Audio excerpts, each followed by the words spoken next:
మంచిది. పరిశుద్ధ గ్రంథం తెరుద్దామండి. లూకాసు సువార్త 10వ అధ్యాయము 27వ వచనాన్ని నేను చదువుతున్నాను.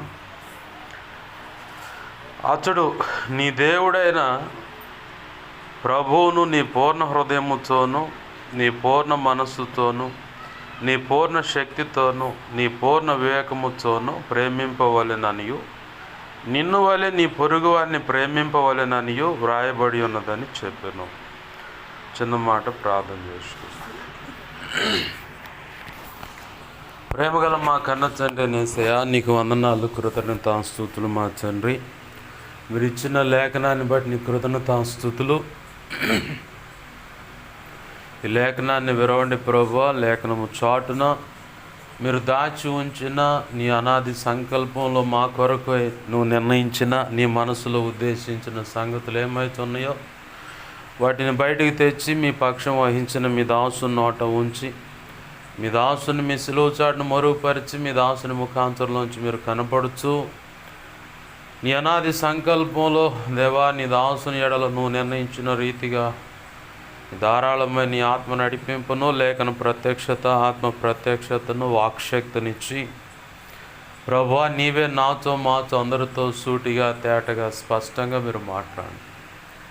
మా అందరికి వినగలిగిన చెవిని, గ్రహించగల మనసును, లోబడి హృదయాన్ని, వాక్యానుగుణంగా జీవించే కృపను, హృదయ సున్నతిని, దిద్దుబాటు మనస్సును, నేర్చుకునే శుభగుణ లక్షణమును, నిత్యత్వము చేరు పర్యాంత వరకు నిత్యము నీ పాద సన్నిధిలో శిష్యరికము చేసే భాగ్యమును, శిష్యులైన సేవక గణముగా తీర్చిదిద్దబడి ఘనమైన నీ సేవ చేసి అయా, నీ ఉన్నతనాది సంకల్పంలో నువ్వు నిర్ణయించిన రీతిగా భూదిగాంతల వరకు వెళ్ళి నీ పని చేసి దేవా, ఏది వదిలిపెట్టకుండా సంపూర్ణంగా చేసి ధైర్యంగా క్రీస్తు న్యాయపీఠాన్ని ఎదుర్కొన్నప్పుడు సంపూర్ణ సిద్ధి పొందిన వారమై నీ చేత బడా మంచి దాసుడా, మంచి దాసురాలని మెప్పు, ఘనత, మహిమ, బహుమతులు అందుకొని నీ చేతంలో ప్రవేశించి వధువులో నువ్వు నిర్ణయించిన ఉన్నత స్థానంలో నిలిచి నీతో కలిసి యుగ యుగాలు నిత్య రాజ్య పరిపాలన చేసి నిన్ను మహింపరుచుకునే భాగ్యము కలుగునట్లుగా ప్రభువా, ఈ వాక్యపు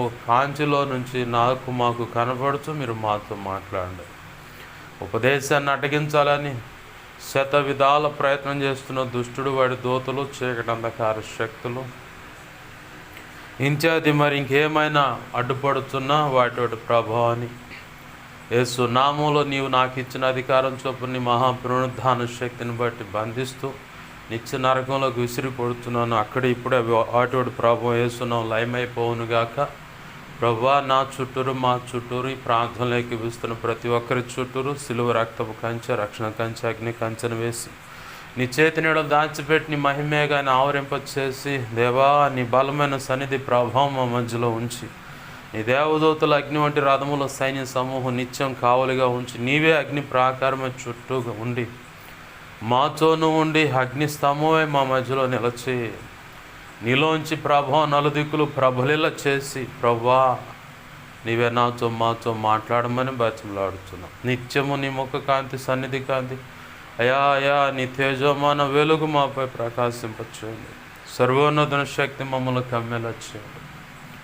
ప్రభువా, కనికరించండి. నీ పక్షం వహించిన నేను బలహీనుడాన్ని, ఎంత బలహీనుడు నీకు బాగా తెలుసు. నీ మీద ఆనుకున్న నీ కృప మీద ఆధారపడ్డా నా సమస్త అవిధేయతల అతిక్రమ దోషాలు, పాప దోషాలు, ఆజ్ఞాతిక్రమలు పునః క్షమించి నీ సిలువ రక్తంతో నన్ను కడిగి పవిత్రపరిచి నీ పరిశుద్ధాత్మతో నన్ను నింపండి ప్రభువా. అయా అయా పరిశుద్ధాత్మ అగ్నిలో నన్ను పుటమే శుద్ధ సువర్ణంగా మార్చు. నీ శుద్ధ జలంతో సమస్త కీడు అపవిత్రత కొట్టి నీ ఆనంద తైలాభిషేకమును పరలోక శుద్ధ సువర్ణ తైలము నా నెత్తి ఇంకనో గొప్పగా ఉంచు. హెస్కేల్ గ్రంథం 2:1-2 వచ్చిన ప్రకారం నీ కృపచేత నన్ను మమ్మల్ని చక్కగా నిలబెట్టండి. నీ ఆత్మతో నింపి మాతో మాట్లాడండి.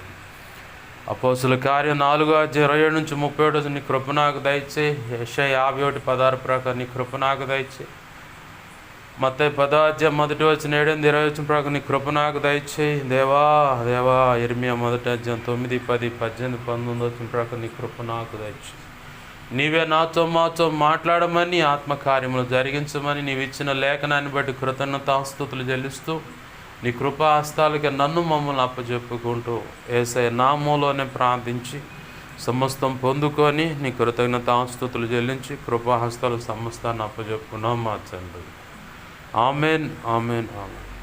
మంచిది. సమకూడిన నా మాటలు వింటున్న ప్రతి ఒక్కరికి ప్రభు అయిన యేసుక్రీస్తు వారి పేరట నా హృదయపూర్వకమైన వందనాలు. అందరికీ వందనాలు. చదువుకున్న లేఖన భాగంలో యేసు ప్రభు వారు ఓ ప్రాంతంలో తండ్రి యొక్క రాజ్య సువార్తను ప్రకటిస్తుండగా ఆయన బోధలో ఏమైనా తప్పులు ఉంటాయేమో పట్టుకుందామని చెప్పని శాస్త్రులు, ధర్మశాస్త్రోపదేశకులు, సద్దుకాయలు, పరిసయ్యులు ఇలా చాలా పేరుగాంచిన వారు, అలాగనే పాపశాపాల చేత పీడించబడుతూ స్వస్థత కొరకు, అద్భుతాల కొరకు, ఆశ్చర్యకార్యాలు చూడాలని, కొంతమంది దెయ్యాల నుంచి విడుదల పొందాలని, నా అనేవాళ్ళు, మా అనేవాళ్ళు బాగుపడాలని కొంతమంది ఇలా వెంబడిస్తూ ఉన్నారు. కొంతమంది మేము మంచోళ్ళు, నీతిమంతులు అనుకున్న వాళ్ళు యేసుప్రభు వారి యొక్క బోధలో ఏదైనా లోపం దొరుకుద్దేమో, చిన్న లోపం దొరికినా ఏంటిది అని చెప్పని ప్రశ్నించడానికి శాస్త్రులు, ధర్మశాస్త్రోపదేశకులు, పరిసయ్యులు, సద్దుకాయలు, బోధకులు అనబడిన వాళ్ళు చాలామంది వాళ్ళ శిష్యులు కానీ వాళ్ళు కానీ ఇలా సాధక బాధల చేత బాధపడుతున్న వాళ్ళ మధ్యలోనే వాళ్ళు కూడా గుంపులో గొర్రెలాగా చేరి యేసుప్రభు వారి మీద నింద మోపటానికి, యేసుప్రభు వారి యొక్క బోధలో తప్పులు ఎతకటానికి ప్రయత్నం చేస్తూ ఉన్నారు. ఈరోజు చాలామంది ఆయా ప్రాంతాల్లో మనం గమనిస్తున్నప్పుడు దైవజనుల మీద బురద జల్లేవాళ్ళు చాలామంది ఉన్నారు. దైవజనుల మీద ఏదన్నా చిన్న లోపం దొరికితే వెంటనే వాళ్ళ మీద బురద జల్లటానికి ఇక రకరకాల మంచి వాళ్ళంతా తయారయ్యారు. ఈ మధ్యకాలంలో ప్రభు మాట్లాడిన ఉపదేశంలో ఒక విషయం ఏంటంటే నిద్రాణాత్మ. యెషయా గ్రంథంలో ఆ మాట ఉంది, గాఢ నిద్ర కలిగించు ఆత్మ అని. నిద్ర ప్లస్ ఆత్మ, దురాత్మ కూడా చేరినప్పుడు మనకు తెలియకుండా మన నిద్ర ఆవరిస్తుంది. పట్టుమని 10 నిమిషాలు దేవుని సన్నిధిలో మోకరించగానే, లేదా నలుగురితో సమకూడినప్పుడైనా సరే మనకు తెలియకుండా మనం చిన్నగా నిద్రలో జోగిపోతాం. దాన్ని చల్లారిపోతున్న స్థితి అనటానికి లేదు, కానీ ఒక అపవాది సంబంధించిన దోత అలాగ వెరిపిస్తూ ఉంటుంది. యెషయా గ్రంథంలో ఉంది కదా అంటే అది యెషయా గ్రంథంలో దేవుడే వారికి గాఢ నిద్ర కలిగించే ఆత్మను కుమ్మరించాడు అని చెప్పని రాసింది. ఎందుకు ప్రభువుకి అన్న కక్ష లేకపోతే ఏమనంటే దేవుడు ఎన్నో మార్లు మనల్ని సరి చేసుకోమని బచమలాడుతూ ఉంటాడు. అది గద్దింపు రూపేణా కానీ అనేక రకాలుగా మనం దాన్ని సరి చేసుకోలేనప్పుడు చిన్నగా దైవ చిత్తానికి వ్యతిరేకమైన అడుగుల్లోకి వెళ్ళిపోతూ ఉంటాం. ఆ పరిస్థితుల్లోంచి ఎలాగై నిన్ను బయటకు లాక్కొచ్చుకోవాలనుకున్నప్పుడైనా సరే ప్రభు ఏం చేస్తాడంటే అసలు నీకేమి జాతకన్నట్టుగా నువ్వు ప్రార్థన చేయాలనుకుంటావు, కానీ ప్రార్థన చేయలేకుండా నిస్సహాయ స్థితిలో పడుకుంటావు. ప్రార్థన ఏం చేయలేవు. ఎంతో ప్రయత్నం చేస్తూ ఉంటావు ప్రార్థన చేయాలని. ఆ ప్రయత్నం చేసిన ప్రార్థన కూడా దేవుడు అనుకున్న పని చేయడానికి అడ్డంగా వస్తూ ఉంటుంది. ఆ సమయంలో ప్రభువే నిన్ను చక్కగా నిద్రపోలేలా చేసి ఆయన అనుకున్న పని ఆయన చేస్తాడు. దేవునికి మహిమ కలుగును గాక. హల్లెలూయా. ఈ మధ్యకాలంలో ఒక తమ్ముడు చాలా తిప్పలు పడుతూ ఉండు, ఈ నిద్రాణాత్మ ఏడుంది, బైబుల్ ఏడుంది, తప్పు చెబుతున్నారు, అది ఇదని చెప్పని విమర్శిస్తూ కూర్చోను నలుగురితో కోడేసుకొని. ఇప్పుడు నిద్రాణాత్మ ఉందని చెప్పని దాని మీద దేవుడు మాట్లాడించిన ఆ టాపిక్లో కొన్ని సంఘాల్లో విప్లవాత్మకమైనటువంటి మార్పులు కలిగినాయి. కొంతమంది వ్యక్తుల్లో అవును కదా, నేను కూడా అలా ఒక 5 నిమిషాలు అలా కూర్చోగానే తెలియకుండా నిద్ర మంపులోకి వెళ్ళిపోతున్నాను ప్రభా, ఈ నిద్రాణాత్మ నుంచి నన్ను బయటపడే అని చెప్పి ప్రార్థన చేసుకొని బయటపడుతున్న వాళ్ళు ఉన్నారు. ఇప్పుడు వీడు కోడిగుడ్డు మీద ఏకలు బీగుతుండు. వీడికి వచ్చిందంతా తలనొప్పులు, లేనిపోయింది విమర్శించి దేవుని చేతిలో తన్నులు. ఏమైనా ఉపయోగం ఉందా? ఇట్లా చాలామంది దైవజనుల మీద బుర్ర జల్లే వ్యవహారం. కానీ నేను నిత్యత్వానికి వెళ్ళటానికి నాకు ఉపయోగపడే మాట ఒకటి, రెండవది రక్షణ పొందడానికి అవసరమైన మాట. మూడవది నేను సేవ చేయడానికి మెళుకులుగా ఉండటానికి అవసరమైన మాట. నాలుగవది ఏంటంటే నేను ప్రార్థనలు ఇంకా బలపరచడానికి అవసరమైన మాటలు. ఇవి ఎక్కడ దొరుకుతాయని ఎత్తుక్కోవాలి కానీ కోడిగుడ్డు మీద నిద్రాణాత్మ ఆడుంది బైబిల్లో లేని మాట. మొన్న మధ్య ఒకడు సప్తస్వరాలు కాదు 10 తంతుల సితారతో అని చెప్పని ఒక పాట రాయడానికి దేవుడు కృపనిచ్చాడు. ఆ పాట రాస్తే ప్రొమో వీడియో అంటే పల్లవి రాసి పెడితే ఈ మాట బైబిల్లో ఆడుందా కింద కామెంట్ పెట్టిండోడు. భలే కోపం వచ్చింది. ఏసన్న గారు దైవజనులు చెప్పిన మాట, ఒఫిరాయ్ గారు కానీ షాలేమన్న కానీ చెప్పిన మాటలు ఏంటంటే, ఒఫిరాయ్ గారు ముందు చెప్పాడు, తర్వాత ఆయన చెప్పిన మాట ఏంటంటే, ప్రశ్న వేసేవాడికి ఎదురు మళ్ళీ నువ్వు సమాధానం చెప్ప మాకు, నువ్వు చెక్కలోలాగా కనపడుతు వాడికి. ఏసై ఏం చేశాడు? ఇప్పుడు మనం చదువుకున్న మూలవాక్యంలోనే నిత్య జీవానికి వారసుడు ఒకటకు నేనేం చేయాలండు. ఒక ఆయన వచ్చి ఆయన కావాలని విమర్శించాలని శోధించాలని ఇతను తేడా నేను తెలియగలవాడిని, నేను నీతిమంతుడిని అనిపించుకోవాలని. ప్రభు అన్నాడు, ధర్మశాస్త్రం ఏం రాసి ఉందా అని. సమాధానం చెప్పలే ఆయన, తిరిగి ప్రశ్న వేశాడు. అప్పుడు ఈతగాడి చదువుతున్న నీ దేవుడైన యెహోవాను పూర్ణ హృదయంతో, పూర్ణ బలంతో, పూర్ణ వివేకంతో, పూర్ణ శక్తితో ఆరాధింపవలెనన్నది మొదటి ఆజ్ఞ. రెండవది నిన్ను వలె నీ పొరుగు వారిని ప్రేమింపను. అట్టయితే అదే చేయిపో అండు. ఏసయ్య ప్రశ్నవుడు అని వేస్తే వాడికి తిరిగి వాడికి ప్రశ్న వేసిండు కానీ సమాధానం చెప్పలేదు. ఇట్లా ప్రశ్నలకు ప్రతి ఒక్కడికి సమాధానం చెప్పుకుంటా పోతే నువ్వు జోకర్ అవచ్చు, అవసరం లేదు. ప్రశ్నవుడు వేస్తే ఎదురు ప్రశ్న అంతే, సమాధానం అసలు చెప్పమాకాడు. వాడు పెట్టిన ఆ కామెంట్కి చాలా కోపం వచ్చింది. కానీ ఇది విమర్శకు వెళ్ళిపోతూ ఉంటుంది, ఇదంతా వ్యర్థం అని చెప్పని సైలెంట్గా చూస్తూ ఉన్నా. ఈరోజు ఎలా ఉందంటే ప్రస్తుతం ఇది అంత్యకాల సమయాలు, ప్రమాదకరమైన రోజులు ఇవి. సత్యబోధకుడిని కూడా విమర్శించి లోపాలు ఎదిగి పట్టుకోవడానికి ప్రయత్నం చేస్తున్న రంధ్రాన్వేషకులు ఎక్కువ ఉన్నారు. మనం చాలా జాగ్రత్తగా ఉండాలి. ఆనాడు యేసుప్రభు వారికే తప్పల, ఈనాడు మనకెవరు ఉండరు అనుకోవటానికి లేదు, ఉంటారు ఖచ్చితంగా. మరి ఆయనకే అంతమంది 10ల సంఖ్యలో వెనకాల పడి తిరిగితే మరి మనకిప్పుడు 100ల సంఖ్యలో ఉంటారు విమర్శించేవాళ్ళు, రంధ్రాన్వేషణ చేసేవాళ్ళు. ఇంకా యేసయ్య మీద కాని నిందలు కూడా వేశారు, ఇక భయంకరమైన కంపెనీ నిందలు వేశారు. అయినా సరే ప్రభు అన్నాడు, వీడు తిని తిరుగుతూ ఉండగా వీడు తిండిపోవచ్చు అని చెప్పని అంటారా బాబు మీరు? బాప్తిస్మిచ్చి యోహాను తినకుండా తిరిగాడు కాబట్టి వాడికి దయ్యం పట్టింది అన్నారు. ఏంది దయ్యాల బోధకుడు అన్నారు. ఇప్పుడు మనిషి కుమారుడు తింటా తిరుగుతుంటే తిండిపోవచ్చు అంటారు మీరు. పాపులతోనూ సొంకర్లతో తిరుగుతుంటే పాపులకు సొంకర్లకు సన్నిహితుడు స్నేహితుడని యేసయ్యకి ముద్ర వేశారు.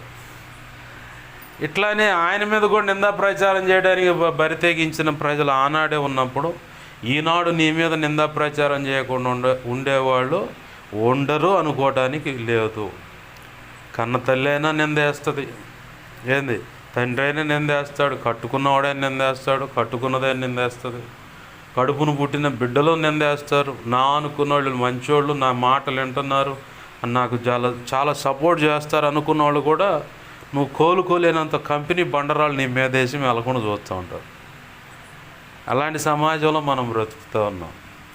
వాటి వైపు మనసు పెట్టామంటే మన ఆధ్యాత్మిక జీవితము క్షేమాభివృద్ధి పొందటం కష్టం, ముందుకు అడుగు వేయటం కష్టం, ప్రభు అనుకున్న సంకల్పంలో అడుగులు వేయటం కష్టం, ఆయన నిర్ణయించిన పని చేయటం కూడా చాలా కష్టం.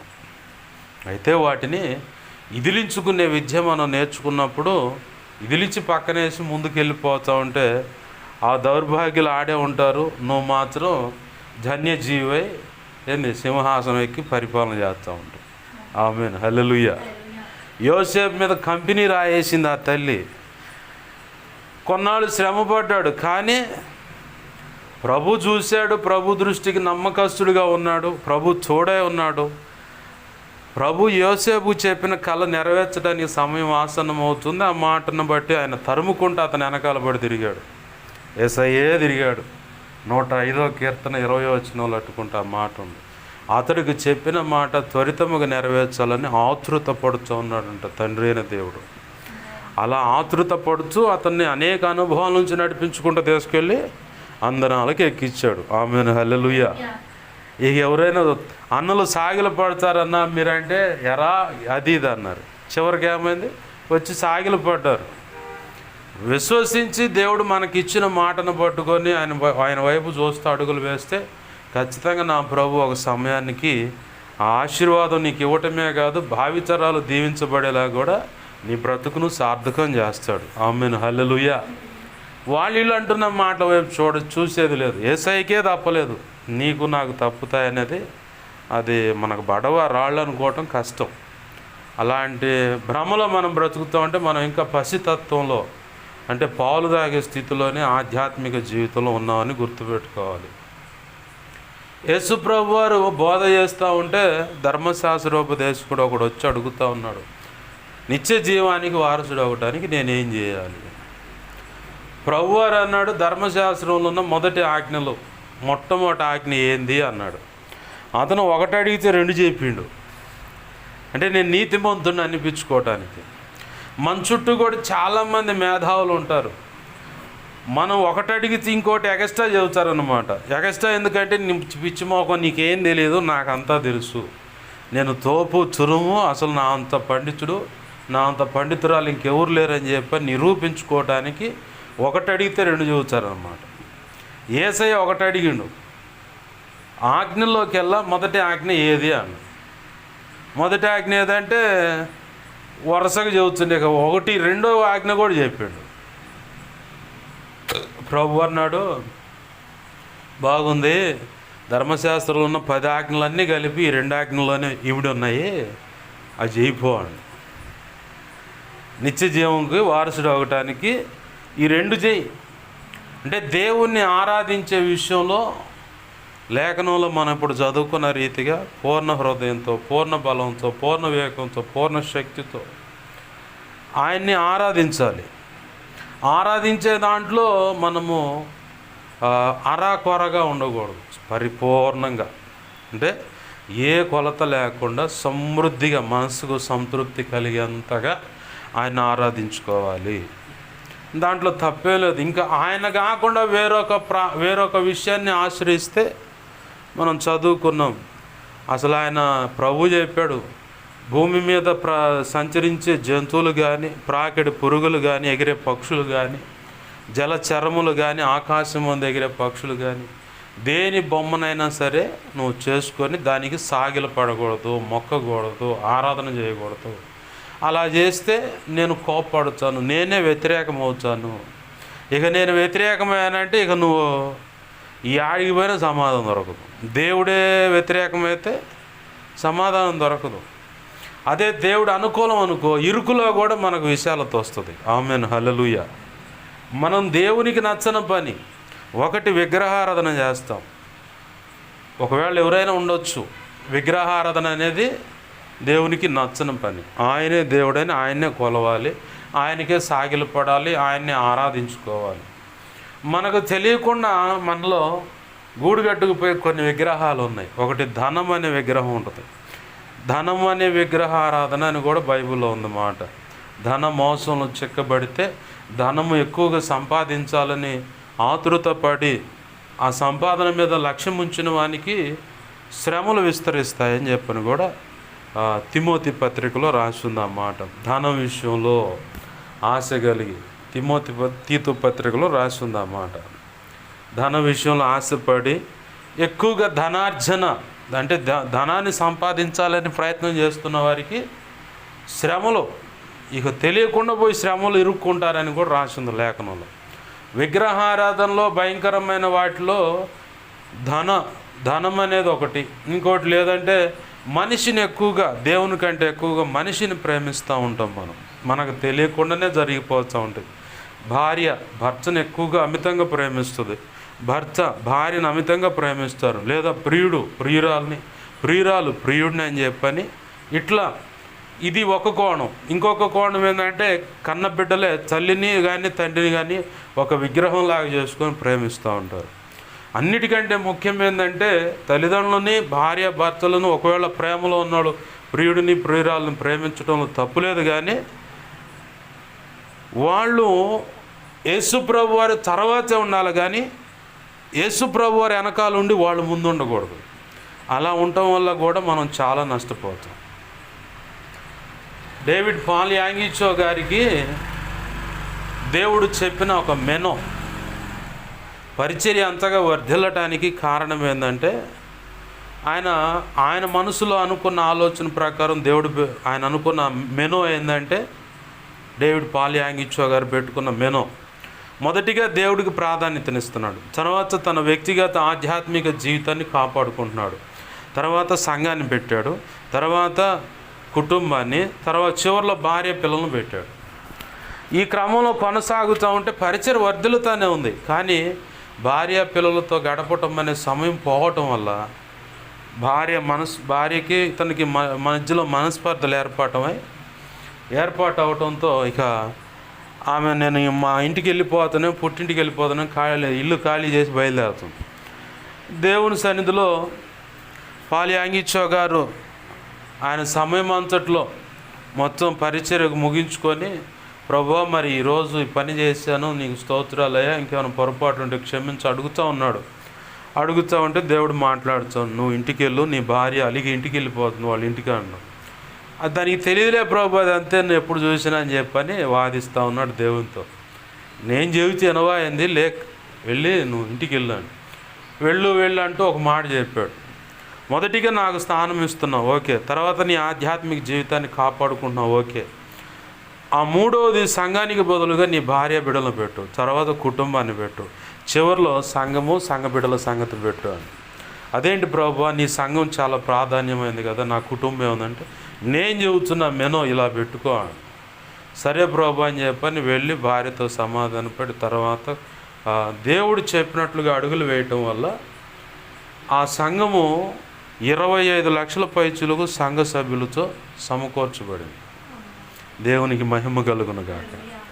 ఎందుకు ఈ మాట దేవుడు పరిచయం చేస్తున్నాడంటే, మనకు తెలియకుండానే కొంతమంది వ్యక్తులను మనం విగ్రహంలాగా పెట్టుకుంటాం, చాలా ప్రేమిస్తాం, చాలా అంటే చాలా ప్రేమిస్తాం, కానీ ఆ ప్రేమించిన వ్యక్తి దేవుని స్థానంలో ఉండకూడదు.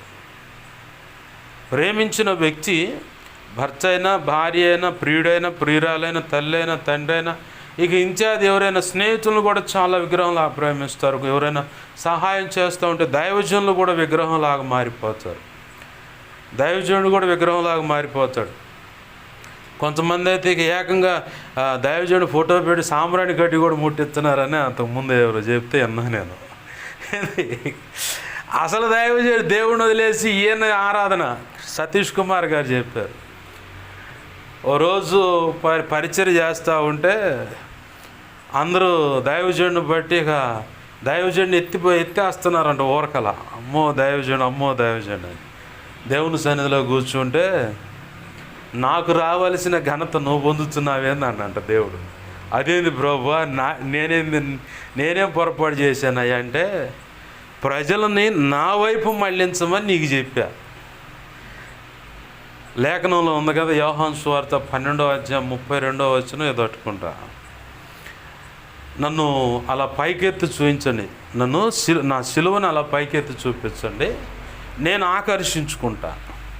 ఇప్పుడు నన్ను పైకెత్తి చూపించమంటే నిన్ను పైకి చూపించుకున్నావు, నీకెళ్ళి జనాన్ని ఆకర్షించుకున్నావు, ఫాలోవర్స్ పెంచుకుంటున్నావు, నాకు రావాల్సిన ఘనత నీకు ఆపాదించుకుంటున్నావేందని.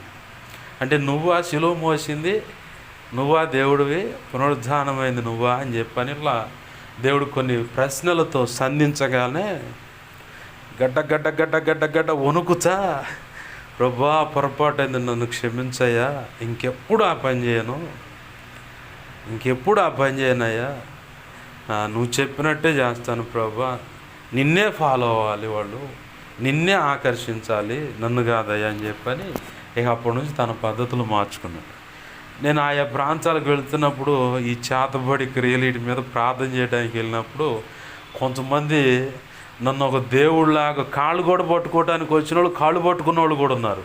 నీకు దండం పెడతా, నన్ను బతకనేయండి కొన్నాళ్ళు, దేవుడు దుమ్ము కొడతాను నన్ను, నా వైపు కాదు, నేనేం లేదమ్మా, నేను ఒట్టివాడిని, దేవునికి వెళ్ళి చూడండి, యేసయ్య చేసేది ఏ మెరాకిల్ అయినా ఏ అద్భుతమైన విడుదలైన యేసయ్య చేసేది కాదు. పాస్టర్ గారు మీరు రావటం వల్ల అమ్మో బతకని చేతట్లేదు ఈ తల్లి, ఇక దండం పెడతానమ్మా. నేను కాదు, యేసయ్య చేయబట్టే నువ్వు ఉన్నావు, నేను కాదు.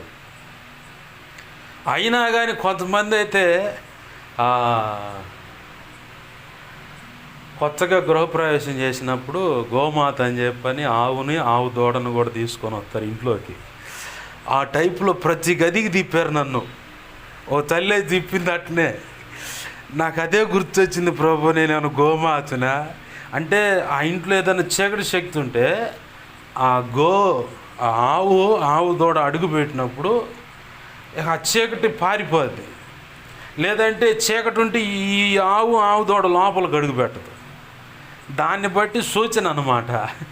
ఇప్పుడు నన్ను ఆ టైపులో తిప్పారు వంటగదిలో. ఆ పాస్టర్ ఈ వంటగదిలో ఏమైనా ఉందని చూడు, ఆ బెడ్రూమ్లో ఏమైనా ఉందో చూడు, ఈ హాల్లో ఏమైనా, అమ్మ ఇది ఇల్లు మొత్తం ఒకటే కదా అంటాను నేను. నాకే తన్నులు పడేటట్టు ఉన్నాయి ప్రభు, వీళ్ళు చేసేది విచిత్రంగా ఉంది. ఇంత మూఢత్వంలో ఉన్నారేంది. రక్షణ పొందింది ఆ తల్లి మళ్ళీ. అసలు విచిత్రంగా ఉంది. నేనైతే ఒక్కొచ్చప్పుడు నన్ను జాతకం అడిగినట్టు అడుగుతుంటే ఇది ఎప్పుడైతే చెప్పు అని. ఏమో లేనిపోయింది తలకాయ నొప్పి లాంటి అసలు ఈ కృపావరం ఎందుకు ఇచ్చావు ప్రభు అనుకున్నా ఒకసారి. కానీ ఇంకా ఆయన చేసుకుంటాడుగా. ఈ పసితనంలో ఉన్నారు, తెలియదు, అజ్ఞాన స్థితి. దేవునికి స్తోత్రం అని చెప్పి దేవుడికి అప్పచెప్పి వెళ్ళకుండా ఉన్నా. కొంతమంది దైవజనుడు విగ్రహంలా చేసుకుంటారు. దైవజనుడి వల్ల ఉపయోగం లేదు, తల్లి వల్ల ఉపయోగం లేదు, తండ్రి వల్ల ఉపయోగం లేదు, ప్రియుడు ప్రియురాల వల్ల ఉపయోగం లేదు, భర్త భార్య వల్ల ఉపయోగం, పిల్లల వల్ల కూడా ఉపయోగం లేదు. వాళ్ళంతా మొదటిగా దేవుడు, తర్వాత నీ ఆధ్యాత్మిక జీవిత క్షేమాభివృద్ధి, ఆ తర్వాతనే భార్య భర్త ప్రియురాలు ప్రియుడైన తల్లి తండ్రి అయినా దైవజనుడు అయినా తర్వాత కుటుంబం సభ్యులు సంఘమైనా. మొదటిగా నువ్వు దేవుడికి ఇవ్వాల్సింది దేవుడికి ఇవ్వాలి. దేవుడు స్థానంలోకి వాళ్ళని తెచ్చిపెట్టావా నీకు అన్ని శ్రమలు మొదలవుతాయి.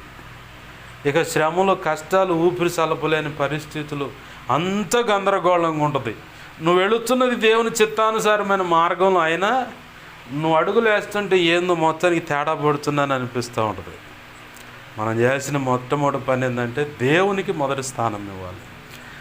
ప్రభువు లేఖనం చెప్పినట్టుగా ఆయన ఆరాధించేవారు ఆత్మతోనూ సత్యముతోనూ ఆరాధింపవలెను అనున్నది అని ఉన్నట్లుగా ఆయన అలాగా మనం ఆరాధించుకోవాలి. ప్రభువుకు మొదటి స్థానం ఇవ్వాలి. ఆ తర్వాతే నెక్స్ట్ ఇంకేదైనా. ఇంకా సబ్జెక్ట్లోకి వస్తే మన మూలవాక్యం ఏంటంటే నిన్ను వలె నీ పొరుగు వారిని ప్రేమించు. నిన్ను వలె నీ పొరుగు వారిని ప్రేమించు అంటే మనం ప్రభు ఏమన్నాడు? భార్య కాడికి వచ్చేసరికి భర్త నీ సొంత శరీరాన్ని ప్రేమించినట్టుగా నీ భార్యను నువ్వు ప్రేమించాలి. దాంట్లో తేడా ఉండకూడదు.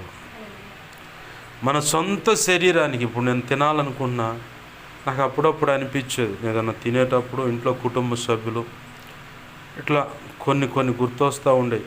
తినాలనుకుని కూడా తినకుండా అక్కడ పడేసి వచ్చిన రోజులు కూడా ఉన్నాయి. చాలా ఇష్టంగా పోతా.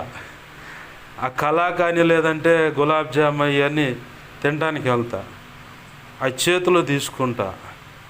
మళ్ళీ తర్వాత ఆలోచన వచ్చి కొంచెం కళ్ళ నిండా నీళ్ళు తిరుగుతాయి.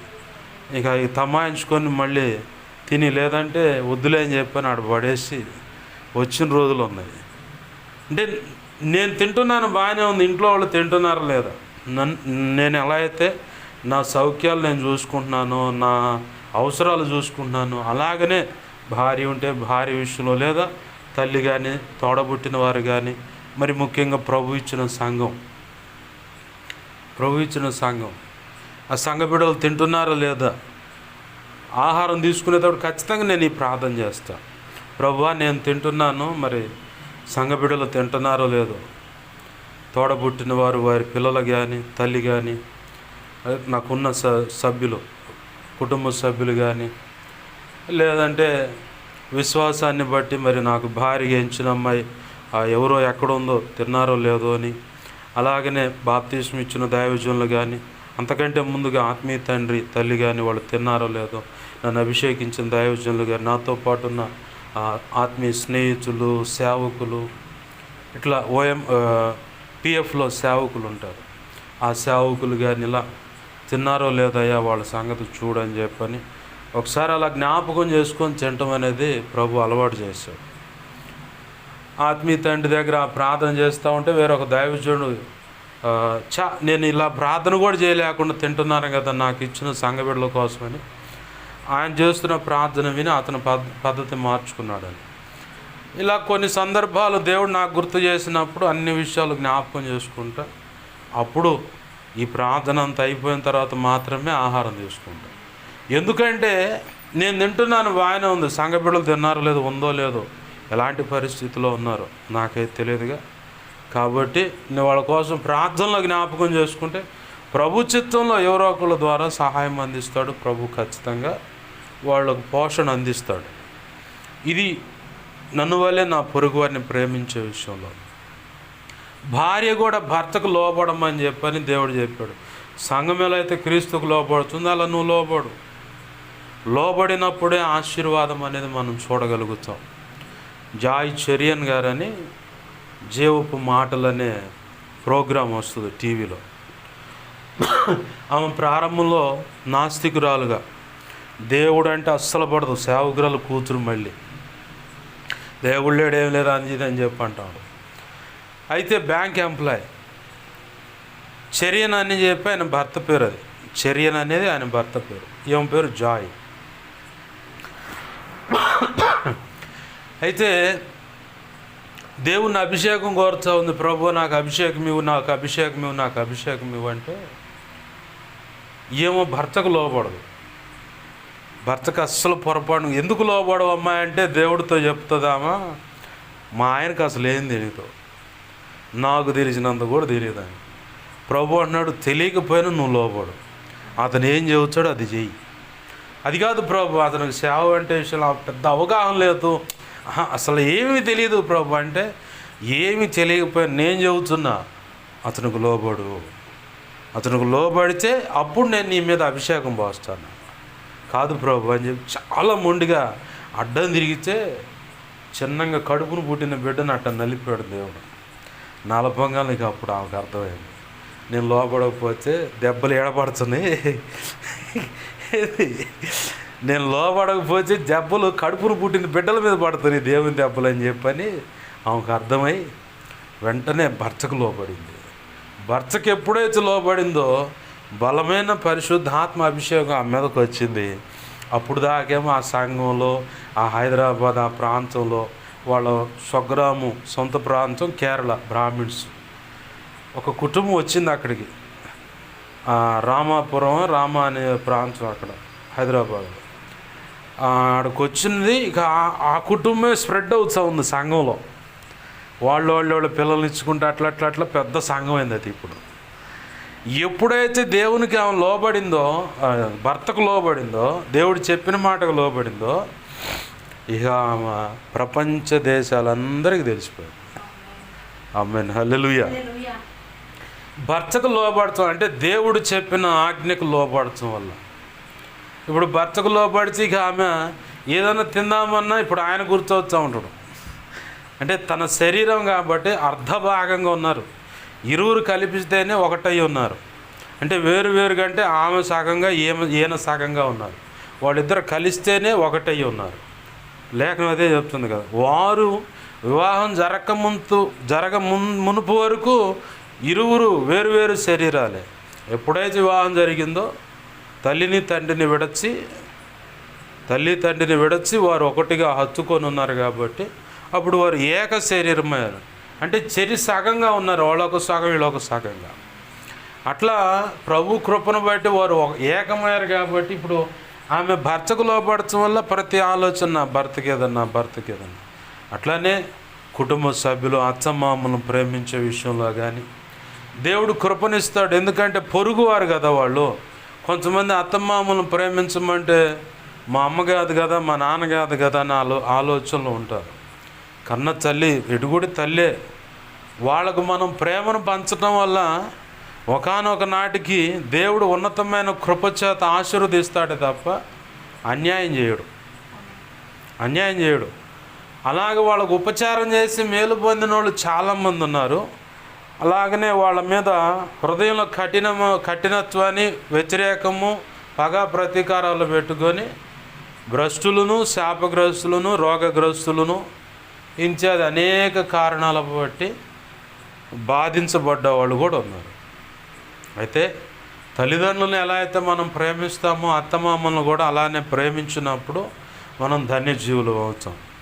ఇక మూడవదిగా మనం ప్రేమించాలి, నిన్ను వలె నీ పొరుగు వారిని ప్రేమించాలంటే మన సమాజంలో ఆత్మలు రక్షించబడాలి. ప్రభు అయితే తన మహా ఉచిత కృపను బట్టి తండ్రి అయిన దేవుడు మన ప్రభు రక్షకుడైన యేసుక్రీస్తు వారిని ఒక్కగానొక్క కుమారుని నీ కోసం నా కోసం బలి ఇవ్వటానికి వెనకంజ వేయలేదు.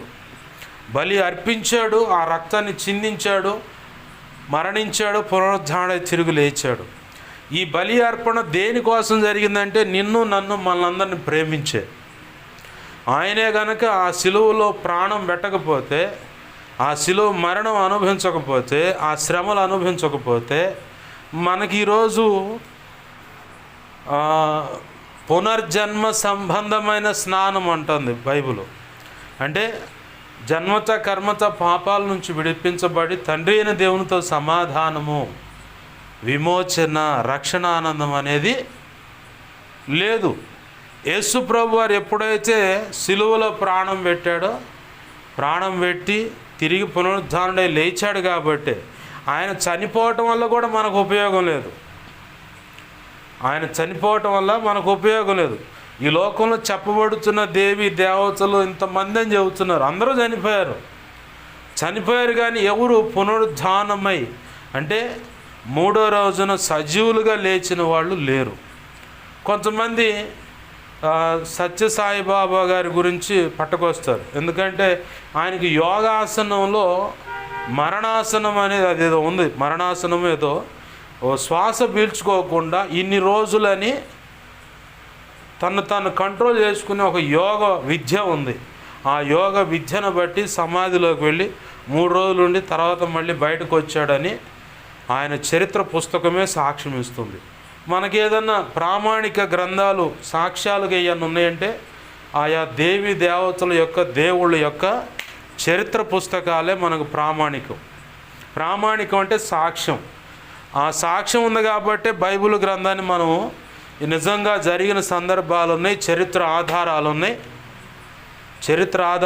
యెరూషలేము పట్టణంలో యేసు ప్రభువు వారు పుట్టిన స్థలము, చనిపోయిన స్థలము, ప్రార్థించిన స్థలము, అద్భుతాలు చేసిన స్థలం అని బైబిల్ గ్రంథంలో చెప్పబడినట్టుగా లోతు భార్య ఉప్పు స్తంభమైందని ఇట్లా ఆధారాలు ఉన్నాయి.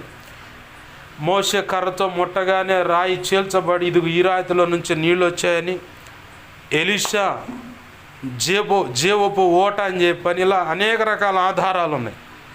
అట్లానే కొన్ని చరిత్ర పుస్తకాలు ఉన్నాయి, దేవుళ్ళ యొక్క చరిత్ర పుస్తకాలు. దాన్ని ఆధారంగా చెబుతున్న మాట ఇది. సత్యసాయిబాబా గారు, షిరిడి సాయిబాబా గారు ఆయన 3 రోజులు యోగా ఆసనము దాన్ని బట్టి 3 రోజులు సమాధి చేయబడ్డాడు. తర్వాత మళ్ళీ మామూలుగానే లేచాడు. 3వ రోజు ఆ సమాధి తిరిగి తవ్వండి, నేను సజీవుడిగానే కనపడుతాను మీకు అన్నాడు. అలాగనే లేచి తర్వాత ఆయన చనిపోయాడు, తిరిగి లేచాడన్న సాక్ష్యం లేదు. దేవునికి మహిమ కలుగును గాక. హల్లెలూయా. అయితే యేసు ప్రభు వారు మరణించాడు, శిలువ శ్రమలు అనుభవించాడు. ఆ మేకులు ఉన్నాయి, ఆ వస్త్రాలు ఉన్నాయి, అప్పుడు వాడిన ముళ్ళ కిరీటం అని ఇలా ఇత్యాది అనేకమైనవి ఆర్కాలజికల్ అని చెప్పని చరిత్ర ప్రకారంగా సాక్ష్యాలు ఎన్నో ఉన్నాయి. ఆ సాక్ష్యాలు ఉండటమే కాదు, ఆయన పునరుద్ధానుడై తిరిగి లేచాడన్న దానికి కూడా తెరవబడిన సమాధి మనకి ఈరోజు సాక్ష్యంగా ఉంది. ఎవరు చూశారు ఎవరంటే మనకు మరి వాళ్ళు చెప్పిన చరిత్రను బట్టే మనం భక్తి చేస్తూ ఉన్నాం. వాళ్ళు చెబుతున్న దాన్ని బట్టే మనం భక్తి చేస్తున్నాం. కానీ మనకు తెలుసా పొద్దున్నే చిన్నతనంలోనే ఆ అమ్మకి ఆ అయ్యకి అని చెప్పని ఇలా దేవుళ్ళు చెప్పిన మా పేర్లు చెప్పిన దాన్ని బట్టి వెళ్ళి కొబ్బరికాయ కొడతాం, సాంబ్రాణి కట్టి ముట్టియటం, ప్రమిదలు వెలిగించటం, లేదంటే క్రిస్టియన్ అయితే కొవ్వొత్తులు, సాంబ్రాణి కట్టి ఇలా ఆర్సీఎం ప్రకారం ఇలా అని ఈ పద్ధతులన్నీ ఎవరు నేర్పారు? చిన్నప్పటి నుంచి తల్లిదండ్రులు చూపించిందే. వారికి ఎవరు నేర్పారంటే వాళ్ళ తల్లిదండ్రులు. ఇలా డీకోడ్ చేసుకుంటూ వెళ్ళిపోతే ప్రారంభంలో ఎవరో నేర్పారు. ఆ నేర్పిన దాన్ని బట్టి తెలిసింది, లేకపోతే మనకు తెలియలా. ఉంది, నిజంగానే ఉందని నమ్మారు. ఆ నమ్మిన దాన్ని బట్టి, విశ్వాసాన్ని బట్టి వారి భక్తి క్రమాన్ని కొనసాగిస్తున్నారు. అయితే మనం వారిని తృణీకరించట్లేదు. కానీ చరిత్రలో ఉన్నటువంటి సత్యము ఏంటన్నది మనం మాట్లాడుకుంటాం అంతవరకు. ప్రభు కృపలో ఆయన మరణించటమే కాదు, తిరిగి పునరుద్ధానుడు అవటం వల్ల మనకు విమోచన దొరికింది, నిత్యత్వంలో పాలిభాగస్తులమయ్యాం. ఆమేన్, హల్లెలూయా. బాగుంది. ఇప్పుడు ఈ చుట్టూ ఉన్న సమాజం నశించిపోతూ ఉంది, ప్రజలు నశించిపోతూ ఉన్నారు. సత్యం ఏంటో తెలియక అజ్ఞాన స్థితిలో వారి వారి పితర పారంపర్యాచారం అంటే తాత ముత్తాతల కాలం చూస్తున్న భక్తులు కొనసాగుతూ ఉన్నారు. మన వంచుగా మనం విమోచింపబడ్డాం, రక్షించబడ్డాం. మన వంచుగా మనము వారికి తెలిసిన 4 మాటలైనా యేసు ప్రభువుని నమ్ముకోండి, దేవుడు ఇంత గొప్ప కార్యం చేస్తాడు, ఇలా కొన్ని ప్రభు నీకు ఆ సమయంలో ప్రేరేపించిన దాన్ని బట్టి, వాళ్ళున్న పరిస్థితిని బట్టి 4 మాటలు అందించు చాలు. ఆ 4 మాటలే దేవుని యొక్క మహా ఉచిత కృపను బట్టి ఒకరోజు ఖచ్చితంగా దేవుడు తన కృపలో వారి జీవితాలను దర్శిస్తాడు, హృదయాలను దర్శిస్తాడు. ప్రభు కృపలో ఉన్నతంగా ఆశీర్వదించడానికి రక్షించుకుంటాడు. ఆమేన్, హల్లెలూయా. ఏం చేయాలి మనం పొరుగు వారికి, నశించిపోతున్న వారికి, ఇప్పుడు బైక్ వెళ్తుంది అనుకో, సైడ్ స్టాండ్ తీస్తే ఏం చేయవచ్చు, అబ్బాబాయ్ రే పడతారా సైడ్ స్టాండ్ తీయండి. అట్లనే 2 మాటలు దేవుని మాటలు వాళ్ళకి అందిస్తే, మరి నిందిస్తున్నారయ్యా, అవమానిస్తున్నా తెలియదు అనని, నిన్ను కాదుగా ప్రభువుని అంటున్నారు. నీ వంచుగా నువ్వు దేవుని మాటలు 4 అందిస్తే చాలు. ఇట్లా ఒక ఆత్మను రక్షించడానికి నేను రక్షించబడ్డా, నా పొరుగు వారు రక్షించబడాలి కాబట్టి వారి రక్షణ కోసం మనం నిన్నువలే నీ పొరుగు వారిని ప్రేమించాలనే దాంట్లో ఒక విషయము. రెండవది ఏంటంటే, ఎవరైనా సమస్యలో ఉంటే ఎలీషా కాలంలో ఒక కరువు వచ్చింది. కరువు వచ్చినప్పుడు 2 కుష్ఠరోగులు ఉన్నారు. ఎలీషా రాజుకు చెప్పాడు, రేపటి ఈ పాటికల్లా షోమ్రోన్లో ఆహారం ఇంతకన్నా అమ్మబడుతుంది, సమృద్ధిగా దొరుకుతుంది. అంటే ఇది ఎట్ట కుదురుద్దని రాజు ఎవరి మీద అయితే అధికారం మీద ఆనుకొని ఉన్నాడో ఆ అధికారి అడుగుతున్నాడు, ఇది దేవుడే ఆకాశ వాకిళ్ళు తూములు విప్పితే కానీ ఇది జరగాల, అసలు ఎట్ట జరుగుద్దండు. ఎలీషా అన్నాడు ఆ అధికారితో, నువ్వు చూస్తావు కానీ తినవు, ఇది జరుగుద్దండి. ఎలీషా తన ప్రవక్త చెప్పిన మాట చొప్పున, ఎలీషా దేవుని ప్రవక్తగా ఉన్నాడు, తాను చెప్పిన మాట చొప్పున అలాగనే జరిగింది.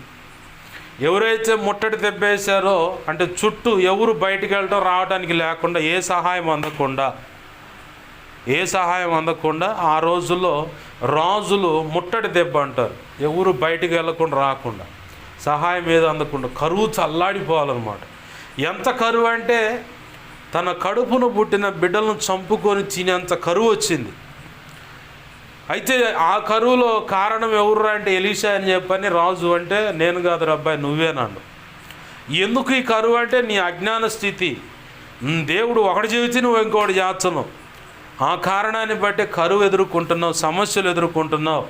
కాబట్టి ఈ కరువు అంతటి కారణం నువ్వే అబ్బాయి అని చెప్పాను. సరే ఈ కరువు నుంచి బయటపడతాని పరిష్కారం చెప్పంటే, రేపు ఈ పాటికల్లా ఈ కరువు అంతా పరిష్కరించబడుతుంది. అధికారం అంటే ఇది ఎలా సాధ్యమవుతుంది, దేవుడే ఆకాశ వాకిళ్ళు ఆ తూములు విప్పితేగా అంత సమృద్ధి గుమ్మరిస్తేనే ఉన్న ఈ అప్పు ఈ సమస్యల నుంచి విడిపించబడతారేమంటే ఇది అసాధ్యమండు. నువ్వు నమ్మలేదు కాబట్టి నువ్వు చూస్తావు కానీ తినవాడు. ఈ కుష్ఠవ్యాధిగ్రస్తులు, అరే అబ్బాయ్ ఇక్కడ ఇడుగుడు కరువు ఉంది, ఇదిగో ఆ పాళెంలో సమృద్ధి ఉంది, కరువుతో ఇక్కడున్నా చేస్తాం, అర్థమవుతుందా? కరువుతో ఇక్కడున్నా చేస్తాం, శత్రువుల చేతిలో పోయినా చేస్తాం. చావు అనేది కన్ఫర్మ్ అయింది మనకి. ఏడున్నా కరువుతో చేస్తాం, ఆడుంటే వాళ్ళ చేతిలో చేస్తాం. చస్తే చచ్చాం కానీ అక్కడ ఏదైనా దొరికితే తిని చేద్దాం రా అని చెప్పని ఇద్దరు ఒక మాట మీద ఉండి ఆ పాళెంలోకి వెళ్ళిపోయారు. ఆశ్చర్యం ఏంటంటే వాళ్ళు వెళ్ళిపోగానే ఆ పాళెంలో ఎవరు లేరు. దేవునికి స్తోత్రం, హల్లెలూయా. ఎందుకు లేరంటే దేవుడు ఒక ఉదంతాన్ని పుట్టించాడు. వాళ్ళ యొక్క దేశం మీదకి ఇంకొక పొరుగు దేశపోళ్ళు వచ్చి పడ్డారని చెప్పని తెలియగానే బ్రతుకు జీవుడా అన్నట్లుగా పోయారు. మన దేశాలు మనం కాపాడుకోవాలిగా. దేవునికి మహిమ కలుగును గాక. హల్లెలూయా. మన దేశాన్ని మనం కాపాడుకోవాలి కాబట్టి అని చెప్పని వాళ్ళు పారిపోయారు. ఈ కుష్ఠరోగులు ఇద్దరు అడగబోగానే ఎవరూ లేరు, ప్రశాంతంగా కడుపు నిండా అన్నం తిన్నారు. ప్రతి గుడారంలోకి వెళ్ళిపోతే సమృద్ధి అయిన బంగారం దోచుకోవాల్సినంత దోచుకొని దాచిపెట్టుకున్నారు. వీళ్ళిద్దరికి ఒక డౌట్ వచ్చింది, ఎరా మన ఇద్దరం తిన్నాం బాగానే ఉంది, మన రాజ్యంలో రాజు మొదలుకొని అందరు కూడా కరువు అనుభవిస్తున్నారు, అరే ఈడ మనం దోచుకొని తిన్నాం బాగుందిరా, కానీ నా మనసు కనిపిస్తుంది మనోళ్ళు కూడా బిజవిచ్చేడుకు తింటుంది, అరే మనం ఆడకపోతే కుష్ఠరోగులు అని చెప్పి రాళ్ళతో కొడతారా దుర్మార్గులు, ఎవరు రాళ్ళతో కొడతారా దుర్మార్గులు, పొరపాటును కూడా సాయం చేయకూడదు, అరే కుష్ఠరోగం అని చెప్పని ఈ ఊరు బయట పాళెంలో గొడిసేసి మనల్ని అటు పెట్టిన వాళ్ళు వాళ్ళకి మనం సాయం చేసేది ఏందిరా అంటాడు ఒకడు. లేదు లేదు లేదు వీళ్ళు ఎవరు లేరు, మొత్తం ఇటువంటి అటు వెళ్ళిపోయినట్టున్నారు, మనోళ్ళకి కూడా చెబుదాం బాబాయ్, పోయి చెబుదాం అంటే నువ్వు చెవిచి ఎనోరా అని చెప్పని చిన్నగా పోయి కాకి కబురు ఇచ్చారు.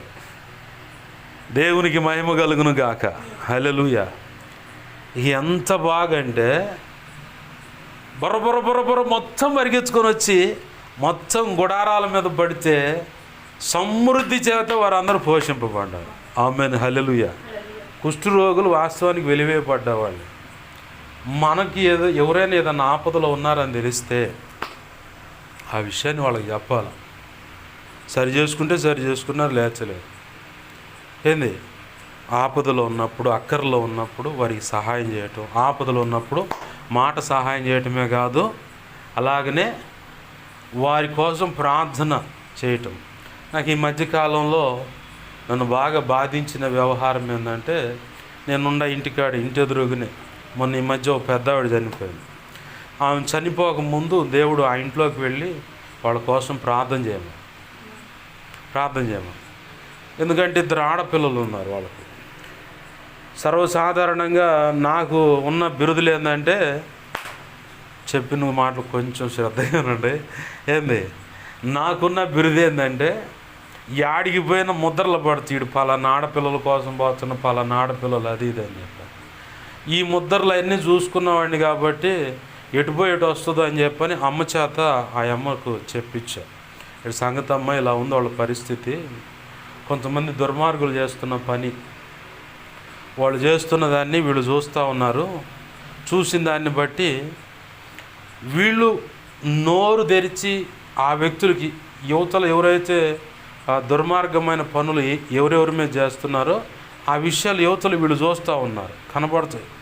అడపా పనుల మీద అటు తిరుగుతూ చూస్తారు కదా, చూసిన దాన్ని బట్టి వీళ్ళు ఎక్కడ నోరు పొక్కకుండా, అంటే నోరు తెరిచి సత్యం చెప్పకుండా వాళ్ళ మీద విషపూరితమైన మంత్రప్రయోగాలు వాళ్ళ మీద కూడా చేశారు. ఆ క్రమంలో ఆ ఇంటి మీద ఆపద ఉంది.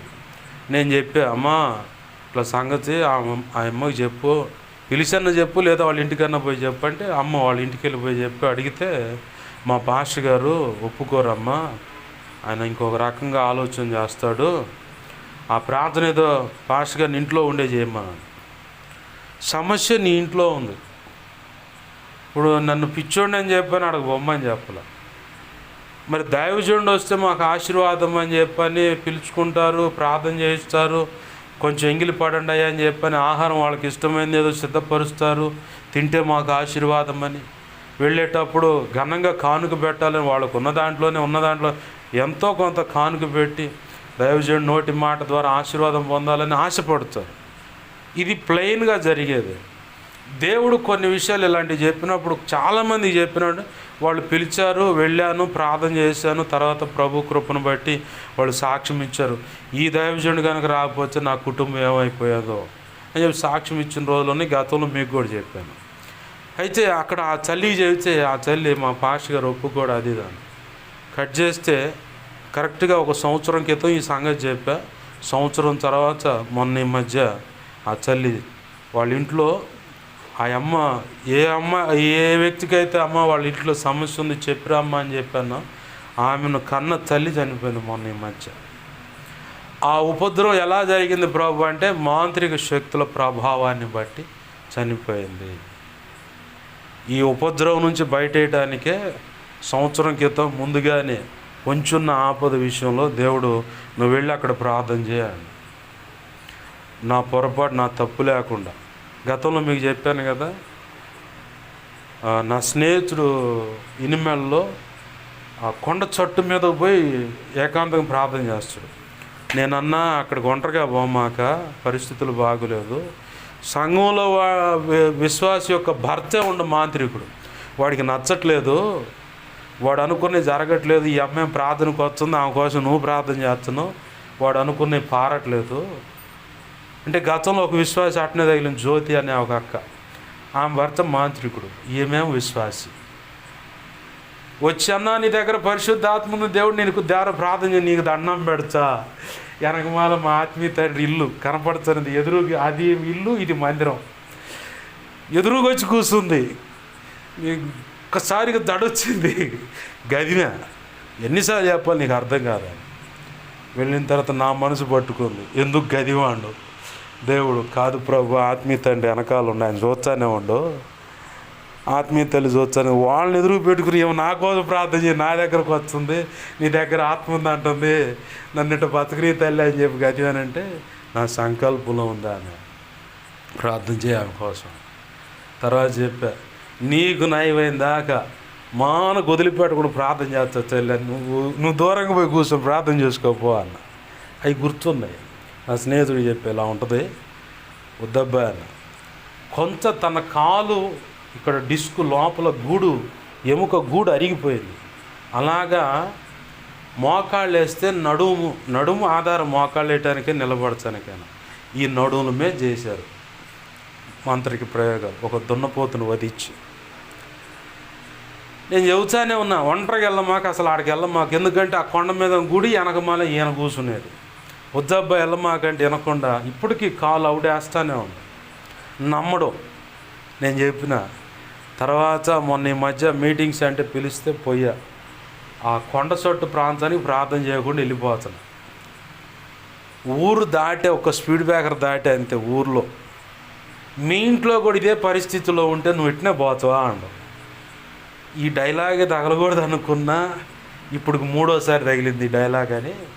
మళ్ళీ ఎన్నికి పోయి ఒక తమ్ముడు తీసుకొని పోయి ఆడ సట్టు మీద పోయి ప్రార్థన అడుగుతూ ఉన్నా, ఎక్కడ చేశారు ప్రభు, ఇక్కడెక్కడ అని అడుగుతూ ఉంటే ఆయన కూర్చునే స్థలాన్ని చూపించి ఇక్కడే చేశారు, దున్నపోతు రక్తాన్ని చిందించి ఇక్కడ చేశారబ్బా, నడకబడిపోవాలి, నడుములు పడిపోవాలి, మోకాళ్ళు వేయలేడు, ఇంకా నడకబడిపోవచ్చు.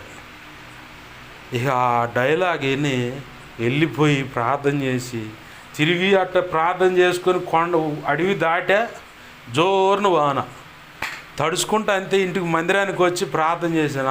ఆత్మీయత అంటే ఆడే ఉండవు. ఏం దానియాలండి, ఏమి లేదన్నా. మళ్ళీ మోకాలేసి ప్రార్థన చేసుకుని వాన తగ్గిందాగుండి ప్రభా ఇక వెళ్ళమంటావు అంటే ఆ ఇల్లు అని.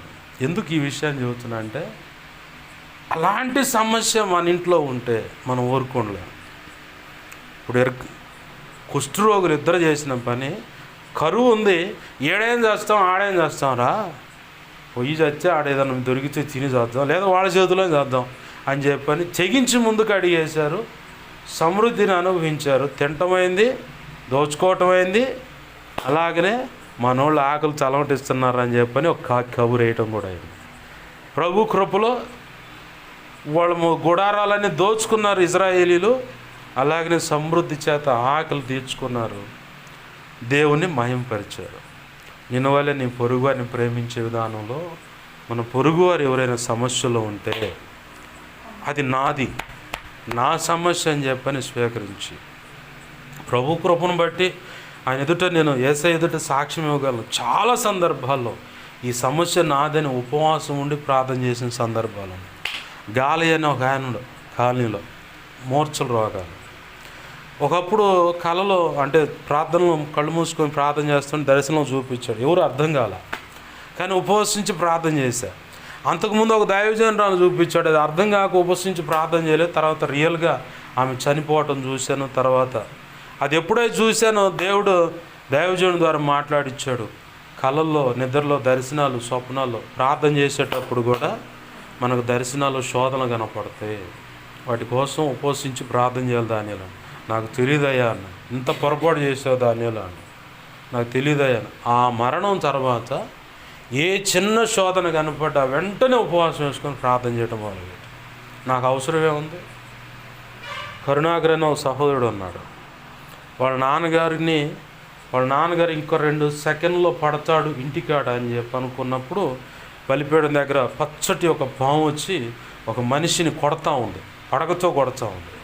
ప్రభు, ఈ శోధన నేను తొలగించు అంటానే ఉన్నా 2-3 నిమిషాల తర్వాత ఇదిగో కరుణాకర్ వాళ్ళ నాన్న ఇలా కళ్ళు తిరిగి అట్ట పడ్డాడు, గోడకు తగిలాడు, పక్షవాతం నాకు వచ్చింది. అబ్బా అయిపోయింది ప్రభు, పడగొట్టాడు సైతాన్ గారు. నాకు దర్శనాలు కానీ, కళలు కానీ, స్వప్నాలు కానీ, నిద్ర లేదని కనపడ్డా చాలా భయం. అందుకే రాత్రి 12 లోపు ఏదన్నా తినడానికి ప్రయత్నం చేస్తా. 12 దాటితే అసలు తిన్నాం. తెల్లారి ఏం కనపడుతుంది, దేనికోసం ఉపవాసం ఉండాలని చెప్పాను. నాకు అంత అవసరమే ఉంది. నిన్ను వల్లే నీ పొరుగు వారిని ప్రేమించమని. ఇప్పుడు అనుకున్న కరుణాకర్ అనే సహోదరుడికే తాతల కాలం నుంచి బైబిల్లో చెప్పబడిన కప్ప, సముద్రంలోంచి కప్పలు బయటకు వచ్చి అని రాసింది కదా ప్రకటన గ్రంథంలో. ఆ దురాత్మ పట్టింది. ముత్తాతల కాలం నుంచి ఉంది. వాళ్ళ నాన్న అలానే వెరిపించింది. తర్వాత ఈ కరుణాకర్ అనే సహోదరుని కూడా అలాగనే వెరిపించింది. ఓ రోజు వాళ్ళ అమ్మగారు చెప్పారు, ఏందోనయ్యా తిక్కకుంటుండో అర్థం కావట్లేదయ్యా, ప్రార్థన చేయండి అయ్యా అంటే అప్పటికి దేవుడు కృపనిచ్చాడు ఈ డెలివరెన్స్ హీలింగ్ ప్రేయర్స్ మీద. ప్రభు నాకు తన కృపను బట్టి నా జీవితంలో అపవాది సంబంధించిన దురాత్మ మీద ప్రార్థన చేయగా జయమిచ్చిన సాక్ష్యం అది. ఆమేన్, హల్లెలూయా.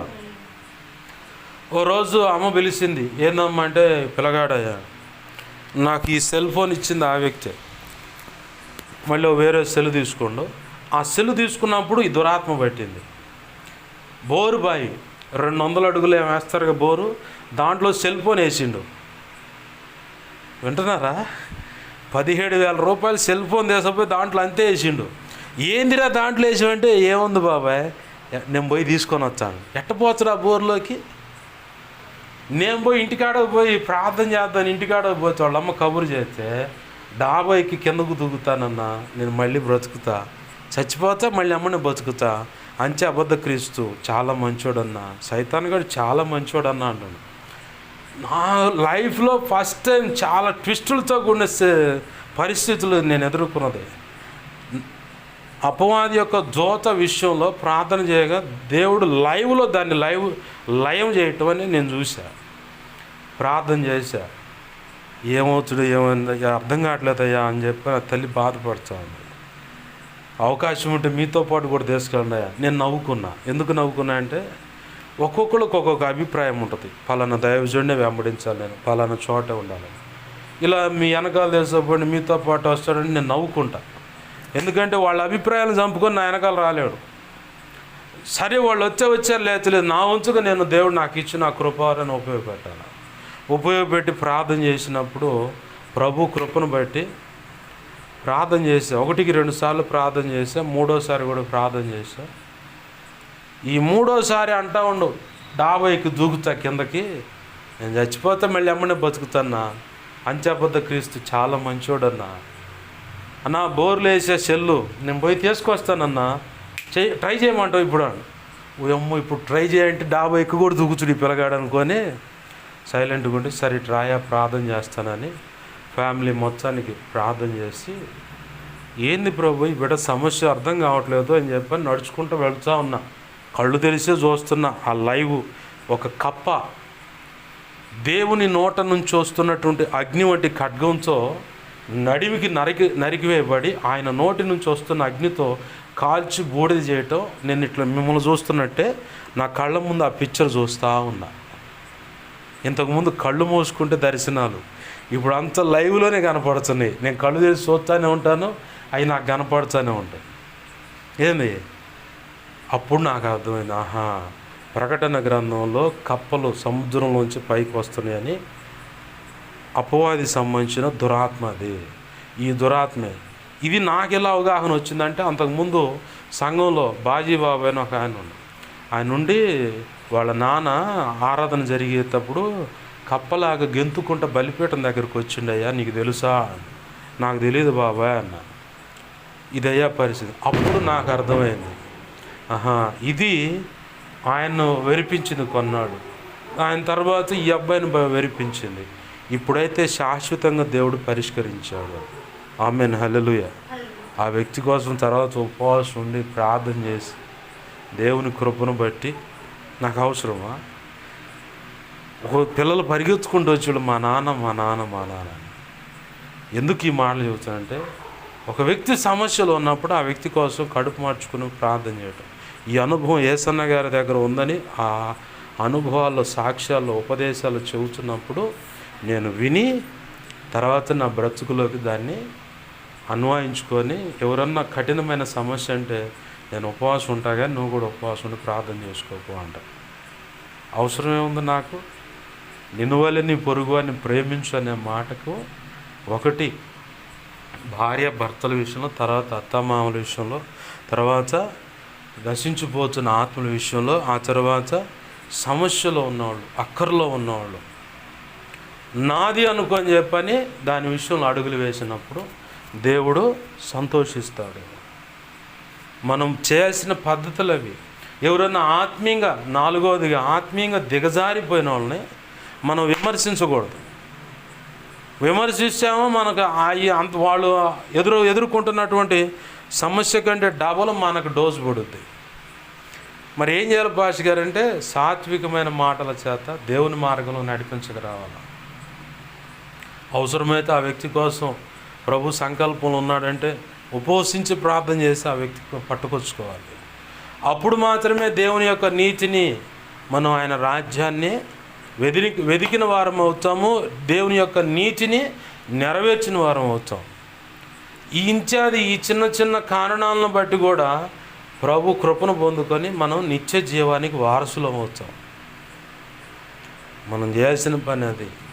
మనకు సమస్య ఉంది, ఓకే.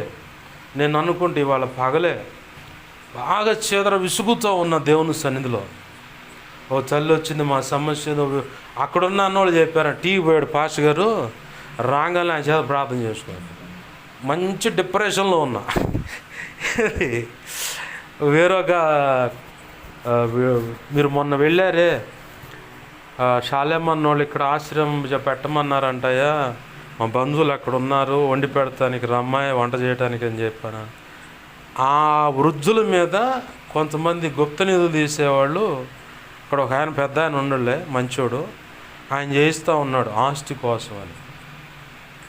ఏంది ఒకళ్ళు ఇప్పటి వరకు చనిపోయిన వాళ్ళలో, వృద్ధులు చనిపోయిన వాళ్ళ సంఖ్యలో ఈ మాంత్రిక ప్రయోగాల ఆ ప్రభావాన్ని బట్టి చనిపోయారని, వాళ్ళకి ఈ సమస్య ఉందని నాకు తెలిసిన ఒక అక్క ఉంది.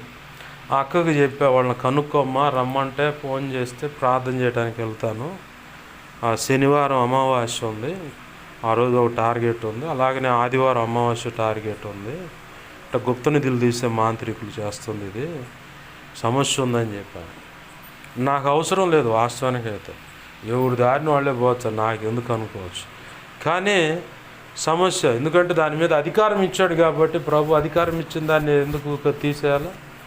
ఇట్లా అని చెప్తే వాళ్ళు ఇంతవాటికి ఇంక ఏమన్నదో సమాధానం అందులో.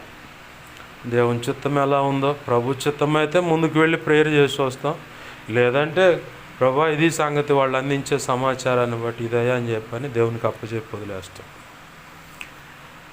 ప్రభు కృపను బట్టి పొరుగువారు బాధలో ఉన్నారంటే వాళ్ళ కోసం వెనుగులాడటానికి ప్రభు కృపనిచ్చాడు. మనం కూడా బలహీనపడుతున్న వారి విషయంలో, ఇట్లా బాధించబడుతున్న వారి విషయంలో నడుం బిగించినప్పుడు ఆ సమాజాలకు, ఇప్పుడు చాలామంది క్రిస్టియానిటీలో సేవలు చేస్తూ ఉన్నవాళ్ళు ఉన్నారు. కొంతమంది క్రిస్టియానిటీ వల్ల భారతదేశం దోచుకొనబడింది, వాళ్ళంతా ఆక్రమించారని చెప్పన్నారు. ఓకే, దోచుకొనబడింది, ఆక్రమించారు అన్నది వాస్తవం అయితే, మరి కుష్ఠరోగిని నువ్వు ముట్టుకోగా చీము నెత్తురు ఒళ్ళంతా కారిపోతుంటే, నైజీరియా దేశం ఎక్కడో అది మట్టి తింటూ ఉంటారు వాళ్ళు. మట్టిలో బెల్లాన్ని కలుపుకొని అదే ఆహారంగా తింటారు. గేదె యొక్క యూరిన్ని మంచినీళ్ళుగా తాగుతారు. మంచినీళ్ళు దొరకవు అక్కడ. ఒళ్ళంతా చీమి పుళ్ళు. ఒక అదర్ కంట్రీస్ ఒక వ్యక్తి తెల్ల దొర అందం, ఒక ఆడకూతురు తెల్లగా నిగనిగలాడిపోతుంది. ఆ అమ్మ బాగా ఒళ్ళు కలిగి వెళ్ళి అతను అమాంతం కౌగిలించుకొని ఫస్ట్ ఎయిడ్ చేస్తూ ఉంది. ఈ జాతర విమర్శించే దౌర్భాగ్యుడు ఎవడు చేయడు. కానీ క్రిస్టియానిటీ దేవుని ప్రేమను బట్టి మరి అక్కడ ఒక ప్రాంతంలో ఒక మిషనరీ అదేదో రోగం వచ్చి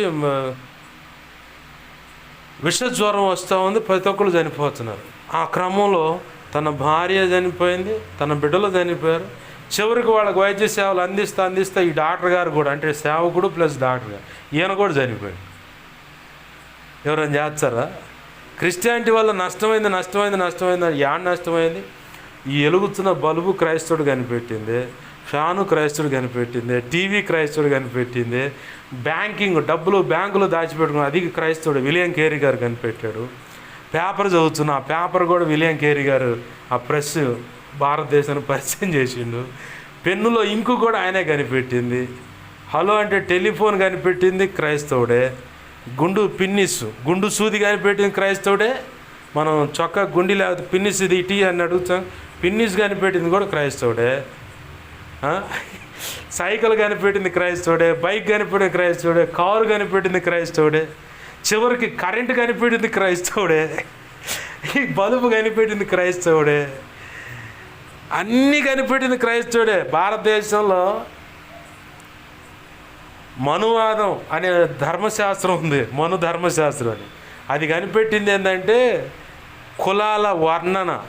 వీడు తక్కువ కులవాడు, వీడు ఎక్కువ కులవాడు, వాడు ఆ కులం ఈ కులం అని చెప్పి ఇలా కులాల వర్ణన కనిపెట్టి అంటరాని జాతి వాళ్ళు అని చెప్పని, మ్లేచ్చులు అది ఇది అని చెప్పని మూజికి ఒక తాటాకు చెక్కంలాగా దాంట్లో ఉమ్మేసుకోవాలి, వెనకమాల తాటాకు కట్టుకొని నడుస్తూ ఉండాలి. ఈడ అచ్చులు అడుగు వేసిన పాదాల అచ్చులు కనపడ్డ అపవిత్రమని ఇది కనిపెట్టారు. ఘోష మాత్రం కనిపెట్టారు మన భారతదేశం. ఎద్దల బండను ఘోషగుట్ట ఇదే కనిపెట్టారు. ఏంది కుల వివక్షత ఈ కనిపెట్టారు. క్రైస్తవుడు వచ్చి సతీ సహగమనం అనేది ఆపిచ్చాడు. పసిపిల్లలను 20-21 సంవత్సరం రాకముందే పండు వృద్ధుడికి ఇచ్చి పెళ్లి చేస్తే, లేదు 10-13 సంవత్సరాలు ఉన్నప్పుడు బాల్య వివాహాలు జరిగాయి. వాటిని ఆపింది క్రైస్తవుడే, ఖండించింది క్రైస్తవుడే.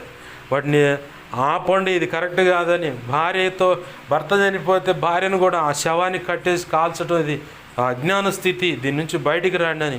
సిగ్గు కప్పుకోవడానికి వస్త్రం కట్టుకోవడం ఎలాగో నేర్పింది వాళ్ళే. మనం కుట్టు మిషన్ కనిపెట్టింది వాళ్ళే. ఇక ఇంత్యాది చెప్పుకుంటా పోతే అన్నీ. మరి ఏం కనిపెట్టాం మనం అంటే ఎద్దల బండాను ఘోషగుట్ట, వాడు పలానా కులం, వీడు పలానా కులం, వాడు మనకంటే తక్కువగా ఉండాలి, ఇలా ఉండాలని ఇదే కనిపెట్టారు.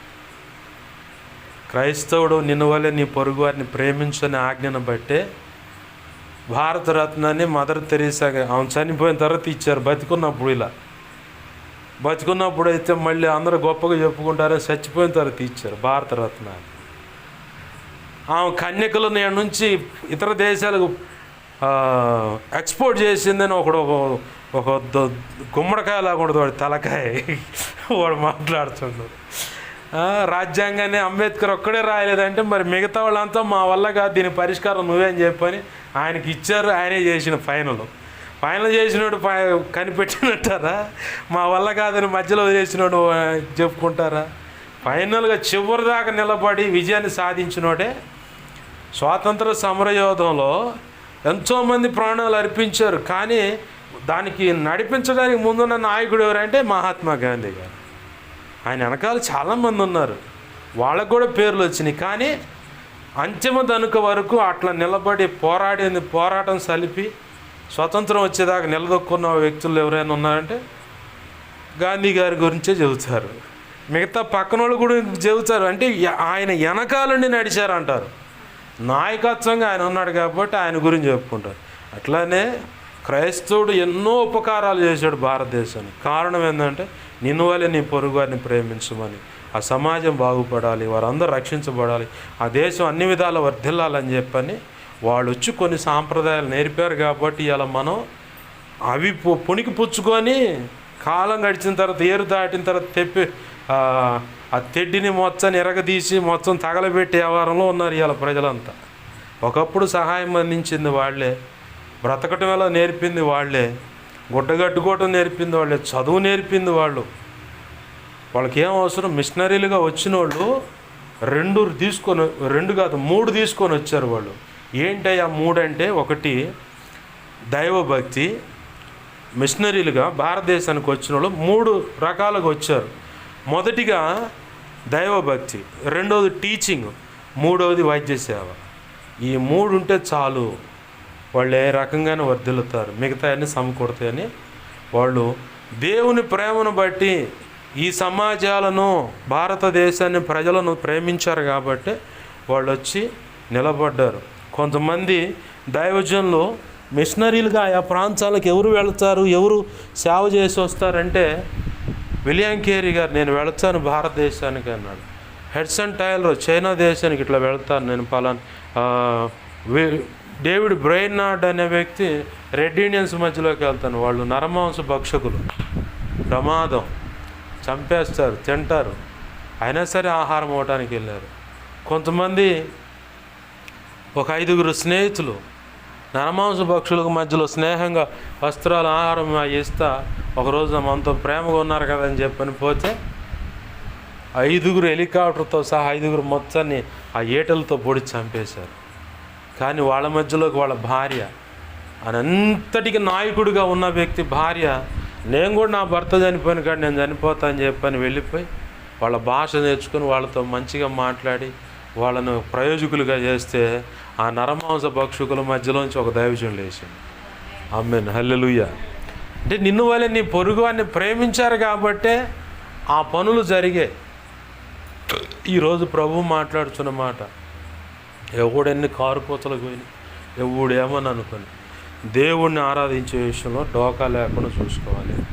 రెండవది, నిన్ను వల్ల నీ పొరుగు వారిని ప్రేమించే విధానంలో కూడా మందంటూ త్యాగం ఉండాలి. లేకపోతే ఉపయోగం ఏముంది? మన కోసం యేసే తన సర్వస్వాన్ని ఇచ్చేశాడు. మరి ఆయన ప్రేమను పుణికిపుచ్చుకొని ఆయన పరిశుద్ధ శరీరక్తాలు తీసుకుంటున్న మనము ఆయన అనుకున్న పనిలోకి అట్నే ముందుకు అడుగులు వేయాలిగా. అప్పుడే కదా శబాష్ నా ప్రియమైన కుమార్తె, నా ప్రియమైన కుమారుడు అని చెప్పని మన గురించి ఆయన గొప్పగా చెప్పుకునేది.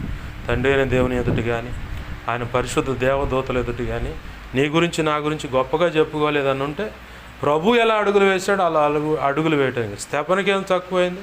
రాళ్లతో కొడతా ఉంటే ప్రభు వాళ్ళకు తెలియదు క్షమించు అన్నాడు, కానీ తను ధన్యుడయ్యాడు, చరిత్రకి ఎక్కాడు. అలాగనే అతను ప్రేమించాడు తన పొరుగు వారిని. మనం కూడా ప్రభు కృపలో దేవుణ్ణి పూర్ణంగా ఆరాధిద్దాము. అలాగనే నిన్ను వలే నీ పొరుగు వారిని, అంటే మనకు అంత అవసరం ఉందో మన పక్క వాళ్ళకు కూడా అవసరం మంచిగా చూసుకొని దేవుని పాదాలు పట్టుకొని ప్రార్థన చేద్దామండి. ఏదైనా ఆహారం లేమిడితో ఉంటే ఆహారం విషయంలో కూడా తోడ్పడదామండి. ఇంకొక విషయం మరి ముఖ్యంగా, అపోస్తుల కార్యం 8వ అధ్యాయంలో, అలాగే అపోస్తుల కార్యం 5వ అధ్యాయంలో ఒక విషయం ఉంది.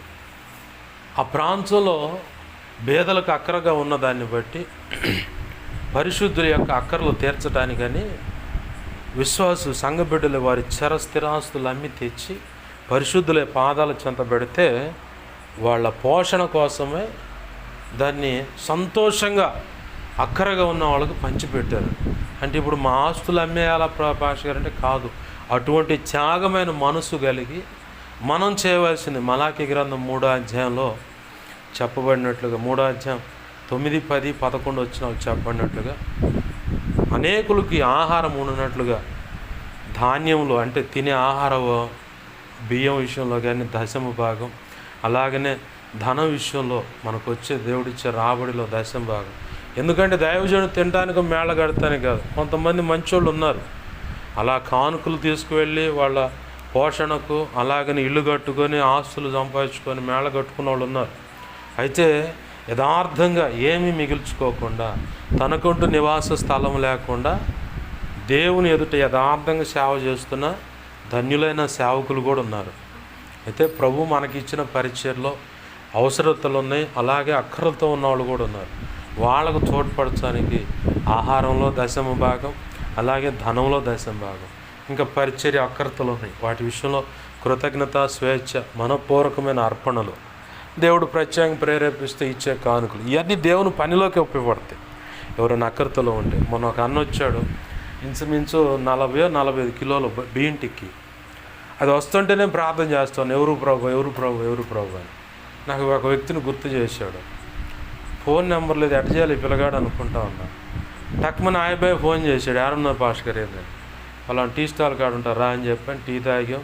వాళ్ళ భార్య బాగోలు ఎంత ద్రాక్ష రసం తీసుకుండు, ద్రాక్షాకాయలు కూడా తీసుకుని, ఎంత రేటా అండు, అంతే ఉండదు తీసుకో అన్న.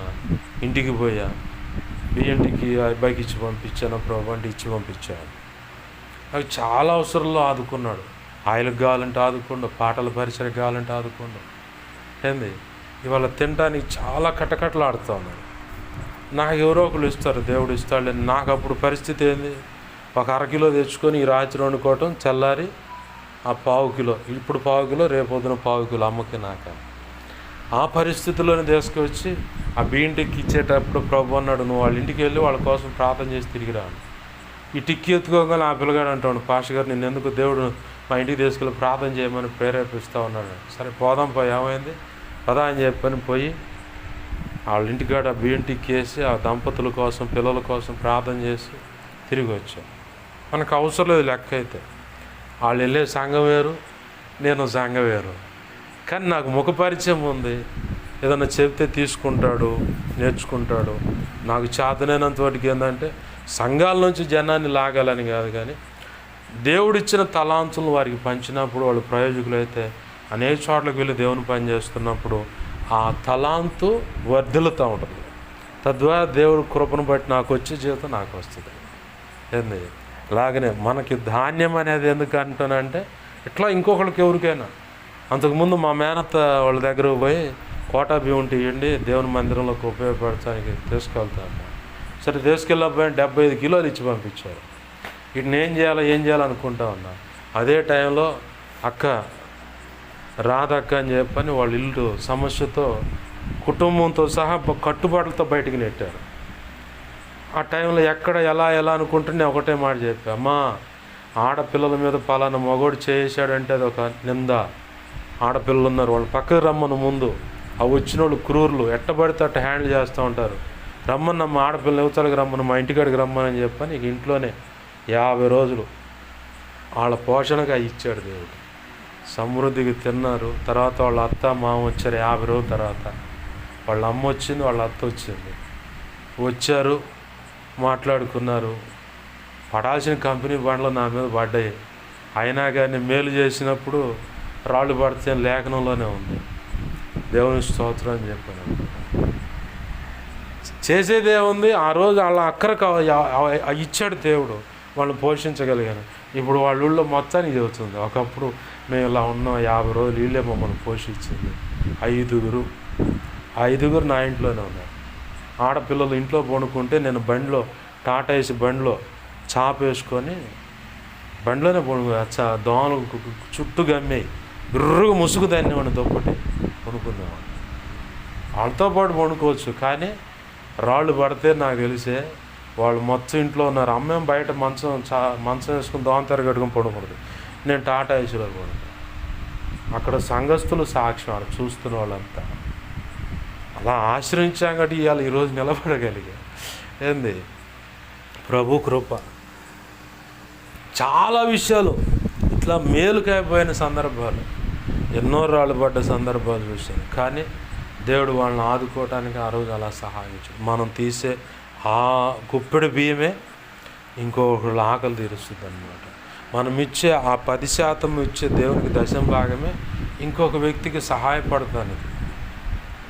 కొంతమంది అలానే సహాయం వచ్చారు. దేవుడు కృపను బట్టి సహాయం అందించాడు. దేవుడు ఖచ్చితంగా మనకి ఇవ్వాల్సింది ఇచ్చినప్పుడు, దాంట్లోంచి దేవునికి ఇచ్చినప్పుడు అనేకులు పోషింపబడతారు. మొన్న ఈ మధ్య శ్యాంపాలకు చెప్పారు, వాళ్ళ ఆడవాళ్ళు సమస్య రేజు కాకముందు అన్న ఇంటికి వచ్చి దేవుడు ప్రార్థన చేయమన్నాడు అని. వద్దు గాలిన పాష గారు అన్న మర్చిపోయాడు అంతే. ఆ మాట చెప్పినప్పుడు ఆడికి వెళ్తే ఇప్పుడున్నంత సమస్య ఉండేది కాదు. ఆయన అనుకోండి అటు ఇటు తిరిగిన చివరికి ఇప్పుడు సమస్యలోనే ఉంది.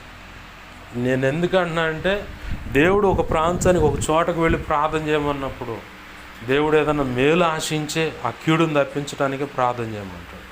అలాగనే ప్రభు కృపలో దేవుడు ఖచ్చితంగా సహాయం చేస్తాడు. మన వలె మన పొరుగువారిని ప్రేమిద్దామండి. పరిశుద్ధుల యొక్క అక్రతల కోసం మనకున్న దాంట్లోనే వాటిని తోడ్పాటుగా ఉంచినట్లయితే ప్రభు ఖచ్చితంగా కృపనిస్తాడు. అనేకులను ఆశీర్వాదకరంగా చేస్తాడు, ఆశీర్వదిస్తాడు కూడా. మనల్ని కూడా ఆశీర్వాదకరంగా మారుస్తాడు. దేవుడు మనకు కృపనివ్వాలి. రండి ప్రార్థన చేసుకుందాం, దేవుని పాదాలు పట్టుకుందాం. ప్రభువా, మీ కృప చేత అయ్యా ఇదిగో తండ్రి, మీరు విత్తనాన్ని బట్టి ఇదిగో తండ్రి, వాక్యం అనే విత్తనమును బట్టి నీకు స్తోత్రాలు. ప్రభువా, ఇప్పటి వరకు ఒకవేళ మా వలె మా పొరుగు వారిని ప్రేమించే విషయంలో ఏమైనా అయా ఇదిగో తండ్రి దేవ పక్షపాతం అనేది చూపించుంటే క్షమించండి ప్రభువా. అయా కనికరించండి. దైవజనులు యేసన్న గారు ఎవరైనా సమస్య అంటే వారి కోసం ఉపవాసించి మరీ ప్రార్థన చేసేవాడంట ప్రభు. ఆ అనుభవాలు విన్నప్పుడు దేవా కొన్ని విషయాలు నేను నేర్చుకోవడానికి నాకు కృపనిచ్చావు. అయా ఇదిగో తండ్రి, నిన్ను ఆరాధించే విషయంలో దైవజనులు ఎలా అడుగులు వేశారో ఆ విషయాన్ని కూడా తెలియపరిచావు. అలాగనే ఇదిగో ప్రభువా, నిన్ను వలె నీ పొరుగువారిని ప్రేమించే విషయంలో ఏ విషయంలో కూడా డోకా లేకుండా పరిపూర్ణంగా నాకెంత అవసరం ఉందో అంతే అవసరం అని చెప్పని నా పొరుగువారిని కూడా ప్రేమించాలనే విషయాల్లో కొన్ని మా ఎదుట దేవా తెలియపరిచావు. దేవా, నీవు నా పొరుగువారి విషయంలో ప్రార్థిస్తున్నప్పుడు వారి సమస్యలో ఉన్నారని వారి కోసం ప్రార్థన చేయమన్నప్పుడు అయ్యా అనేక సమస్యల నుంచి విడిపించబడ్డారు. కొంతమంది కాదు అయ్యా కాదు అని చెప్పని దాన్ని నిర్లక్ష్యం చేసి కాదులే అని చెప్పని దానికి అడ్డుపెట్టిన దాన్ని బట్టి అయ్యా ఇదిగో ఒక తల్లి ప్రాణమే పోయింది. ఒక అన్న కుటుంబంలో సమస్య ఇంకా రేజ్ అయింది కానీ తగ్గలేదు ప్రభువా. అయ్యా కనికరించండి. దైవజనుడు వస్తున్నాడంటే దేవుడు వస్తున్నాడని భావిస్తారు. ఆహారం ఏర్పాటు సమృద్ధి అంతా చూస్తారు. కానుక విషయంలో కూడా సమృద్ధి ఇస్తాడు. ఇలా సమస్య అంటే చాలామంది దాన్ని తృణీకరిస్తున్న సందర్భాలు ఉన్నాయి ప్రభువా. ఒకవేళ నేను కానీ మేము కానీ అలాంటి పరిస్థితులు ఏదన్నా ఉంటే క్షమించండి ప్రభువా. నీ ఆత్మకార్యములు జరిగించండి అయ్యా కనికరించండి ప్రభువా. ఇదిగో కుమార్తె ప్రసన్నాన్ని బట్టి నీ స్తోత్రాలు ప్రభువా. ఆ బిడ్డ ఒకప్పుడు ఇదిగో తండ్రి వాస్తవానికి రక్షణ లేదు, కానీ ఈ సమాజం నశించిపోకూడదని అయ్యా ఈ అల్పుడు ద్వారా ఇక్కడ జరుగుతున్న సేవా పరిచర్య వర్ధిల్లాలని 21 రోజు ఇదిగో తండ్రి ఇంకా పెంచే దేవా ప్రతిరోజు ఉపవాసించి ప్రార్థన చేసిందయ్యా. బలమైన పరిశుద్ధ ఆత్మను కూడా అనుభవించింది ఆ బిడ్డ. ఇదిగో తండ్రి దేవా, తనను కనిన తల్లి సమస్యలో ఉందయ్యా. లలిత హాస్పిటల్లో ఉంది ఆ తల్లి.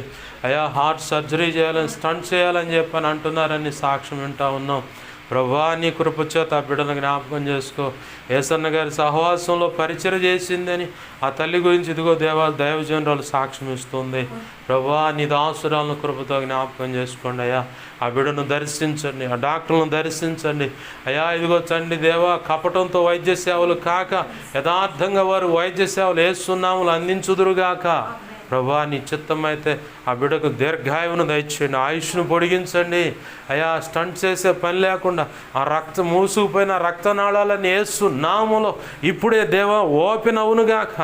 ధారాళంగా ఇదిగో తండ్రి ఎటువంటి అడ్డు ఆటంకం లేకుండా ఆ గడ్డ కట్టినటువంటి రక్తం సైతం యేసునామములో నార్మల్గా వచ్చునుగాక. ప్రభువా దేవా నీ హస్తాన్ని ఆ గుండె మీద ఉంచు అయ్యా. నీ హస్తాన్ని ఆ రక్తపు నాళాల మీద ఉంచు ప్రభువా. అయ్యా నీ కృపచేత యేసునామములో ప్రభువా ఆ తల్లి గుండె ఆరోగ్యకరంగా కొట్టుకొనుగాక. ఇదిగో తండ్రి ఆ రక్తనాళాలన్నీ ఓపెన్ అయ్యి ఇదిగో తండ్రి చక్కగా మూసుకుపోయింది కాస్త తెరవబడునుగాక. చక్కగా అక్కడున్న గడ్డగట్టిన రక్తము దేవా కరిగిపోయి అయ్యా రక్తంలో కలిసి ఇదిగో తండ్రి చక్కగా ఆ గుండె ఫంక్షన్ కరెక్ట్ కూడా యేసునామములో ఉండునుగాక. నీ కృపచేత దీర్ఘాయుష్మంతురాలై సంపూర్ణమైన ఆరోగ్యము కలిగి స్వస్థత పొంది ఆరోగ్యము కలిగి ప్రభా సజీవురాలకు ఇంటికి వచ్చి సాక్ష్యం ఇచ్చునుగాక. ఇది నీ కృప ద్వారా యేసునామములో జరుగునుగాక. ప్రభా కార్యం జరిగించండి. నీ కుమార్తె మొరపెడుతూ ఉంది ప్రభా. అయా నీ కుమార్తెతో పాటు సమస్య తెలిసిన వాళ్ళు మొరపెడుతున్నారు ప్రభా. పరిశుద్ధుల ప్రార్థన ఆలకించయ్యా. ఆ బిడ్డ అవిధేయతలు, అతిక్రమ దోషాలు, పాప దోషాలు, ఆజ్ఞాతిక్రమలు ఏమైనా ఉంటే క్షమించు ప్రభా. గొప్ప కార్యాలు జరిగించండి అయ్యా. అయ్యా నీ పాదాలు పట్టుకుని బతిమలాడుతున్నాం ప్రభా. ఇంటికి పెద్ద దిక్కు లేకపోతే కుటుంబం ఎంత గందరగోళంగా ఉంటుందో మాకు తెలుసయ్యా. అయ్యా కనికరించు ప్రభా. ఆ బిడ్డ విషయంలో అద్భుతం జరిగించండి ప్రభా. అయ్యా అద్భుతం జరిగించండి అయ్యా. సహాయం చేయండి ప్రభా. నీ చేతులకు అప్పచెబుతున్నాం అయ్యా. నీ చేతులకు అప్పచెబుతున్నాం ప్రభా. అయ్యా కనికరించండి, సహాయం చేయండి. అలాగనే అయ్యా ఇక్కడున్న సంఘ బిడ్డలందరినీ ఆశీర్వదించండి. వారు చేస్తున్న అయ్యా రేపు పనుల విషయంలో దీవెన కలుగునుగాక. పనుల విషయం, ప్రయాణాలు క్షేమం కలుగునుగాక.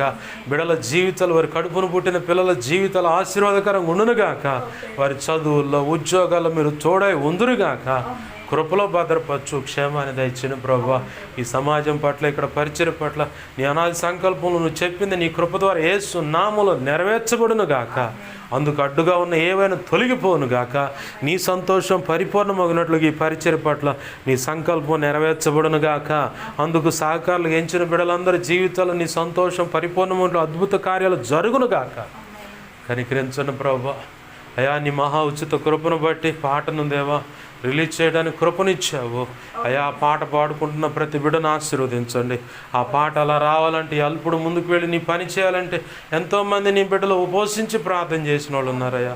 వాక్యాలు విన్నదాన్ని బట్టి ప్రార్థన చేసిన బిడ్డలు ఉన్నారు. వారికి రావాల్సిన సమృద్ధి అయిన ఆధ్యాత్మిక, భౌతిక, ఆర్థిక, ఆరోగ్యపరంగా అన్ని విధాల కొలతలేని దీవెనలు వారికి కలుగును గాక. కుటుంబాలు రక్షించబడును గాక. అయ్యా గొప్ప కార్యాలు జరిగించండి అయ్యా.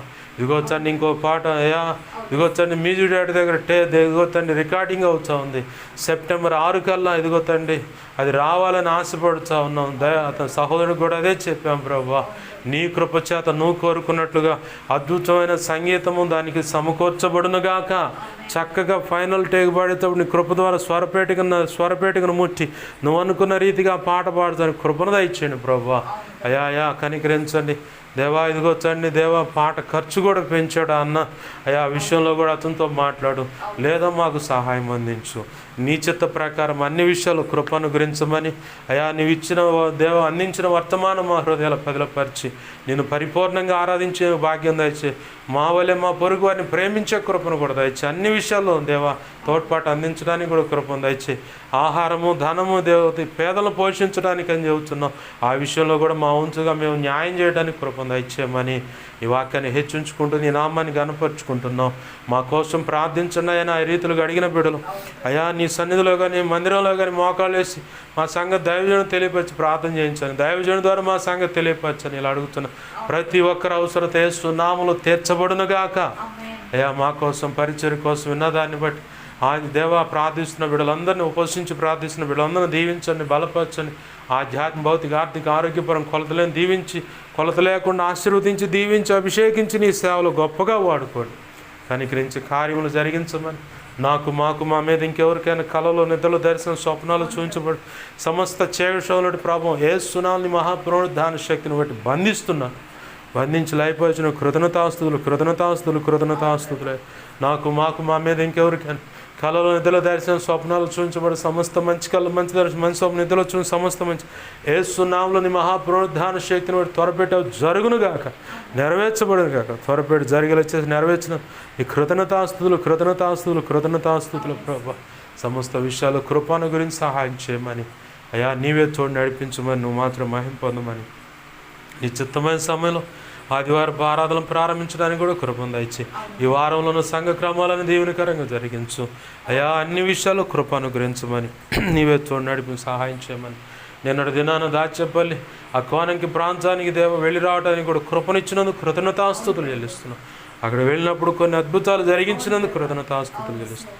సమస్త విషయాలు తోడు నడిపించును మాత్రం మహిమ పొందమని యేసయ్య నామములోనే ప్రార్థించబడి దీవించి ఆశ్రయించి కృపాస్తులకు అప్పచెప్పి నేను మహింపరచుకుంటూ 2 తిమోతి 1:12 నీ చేతులకు అప్పచెప్పి గొప్ప చేసుకున్నాం మా తండ్రి.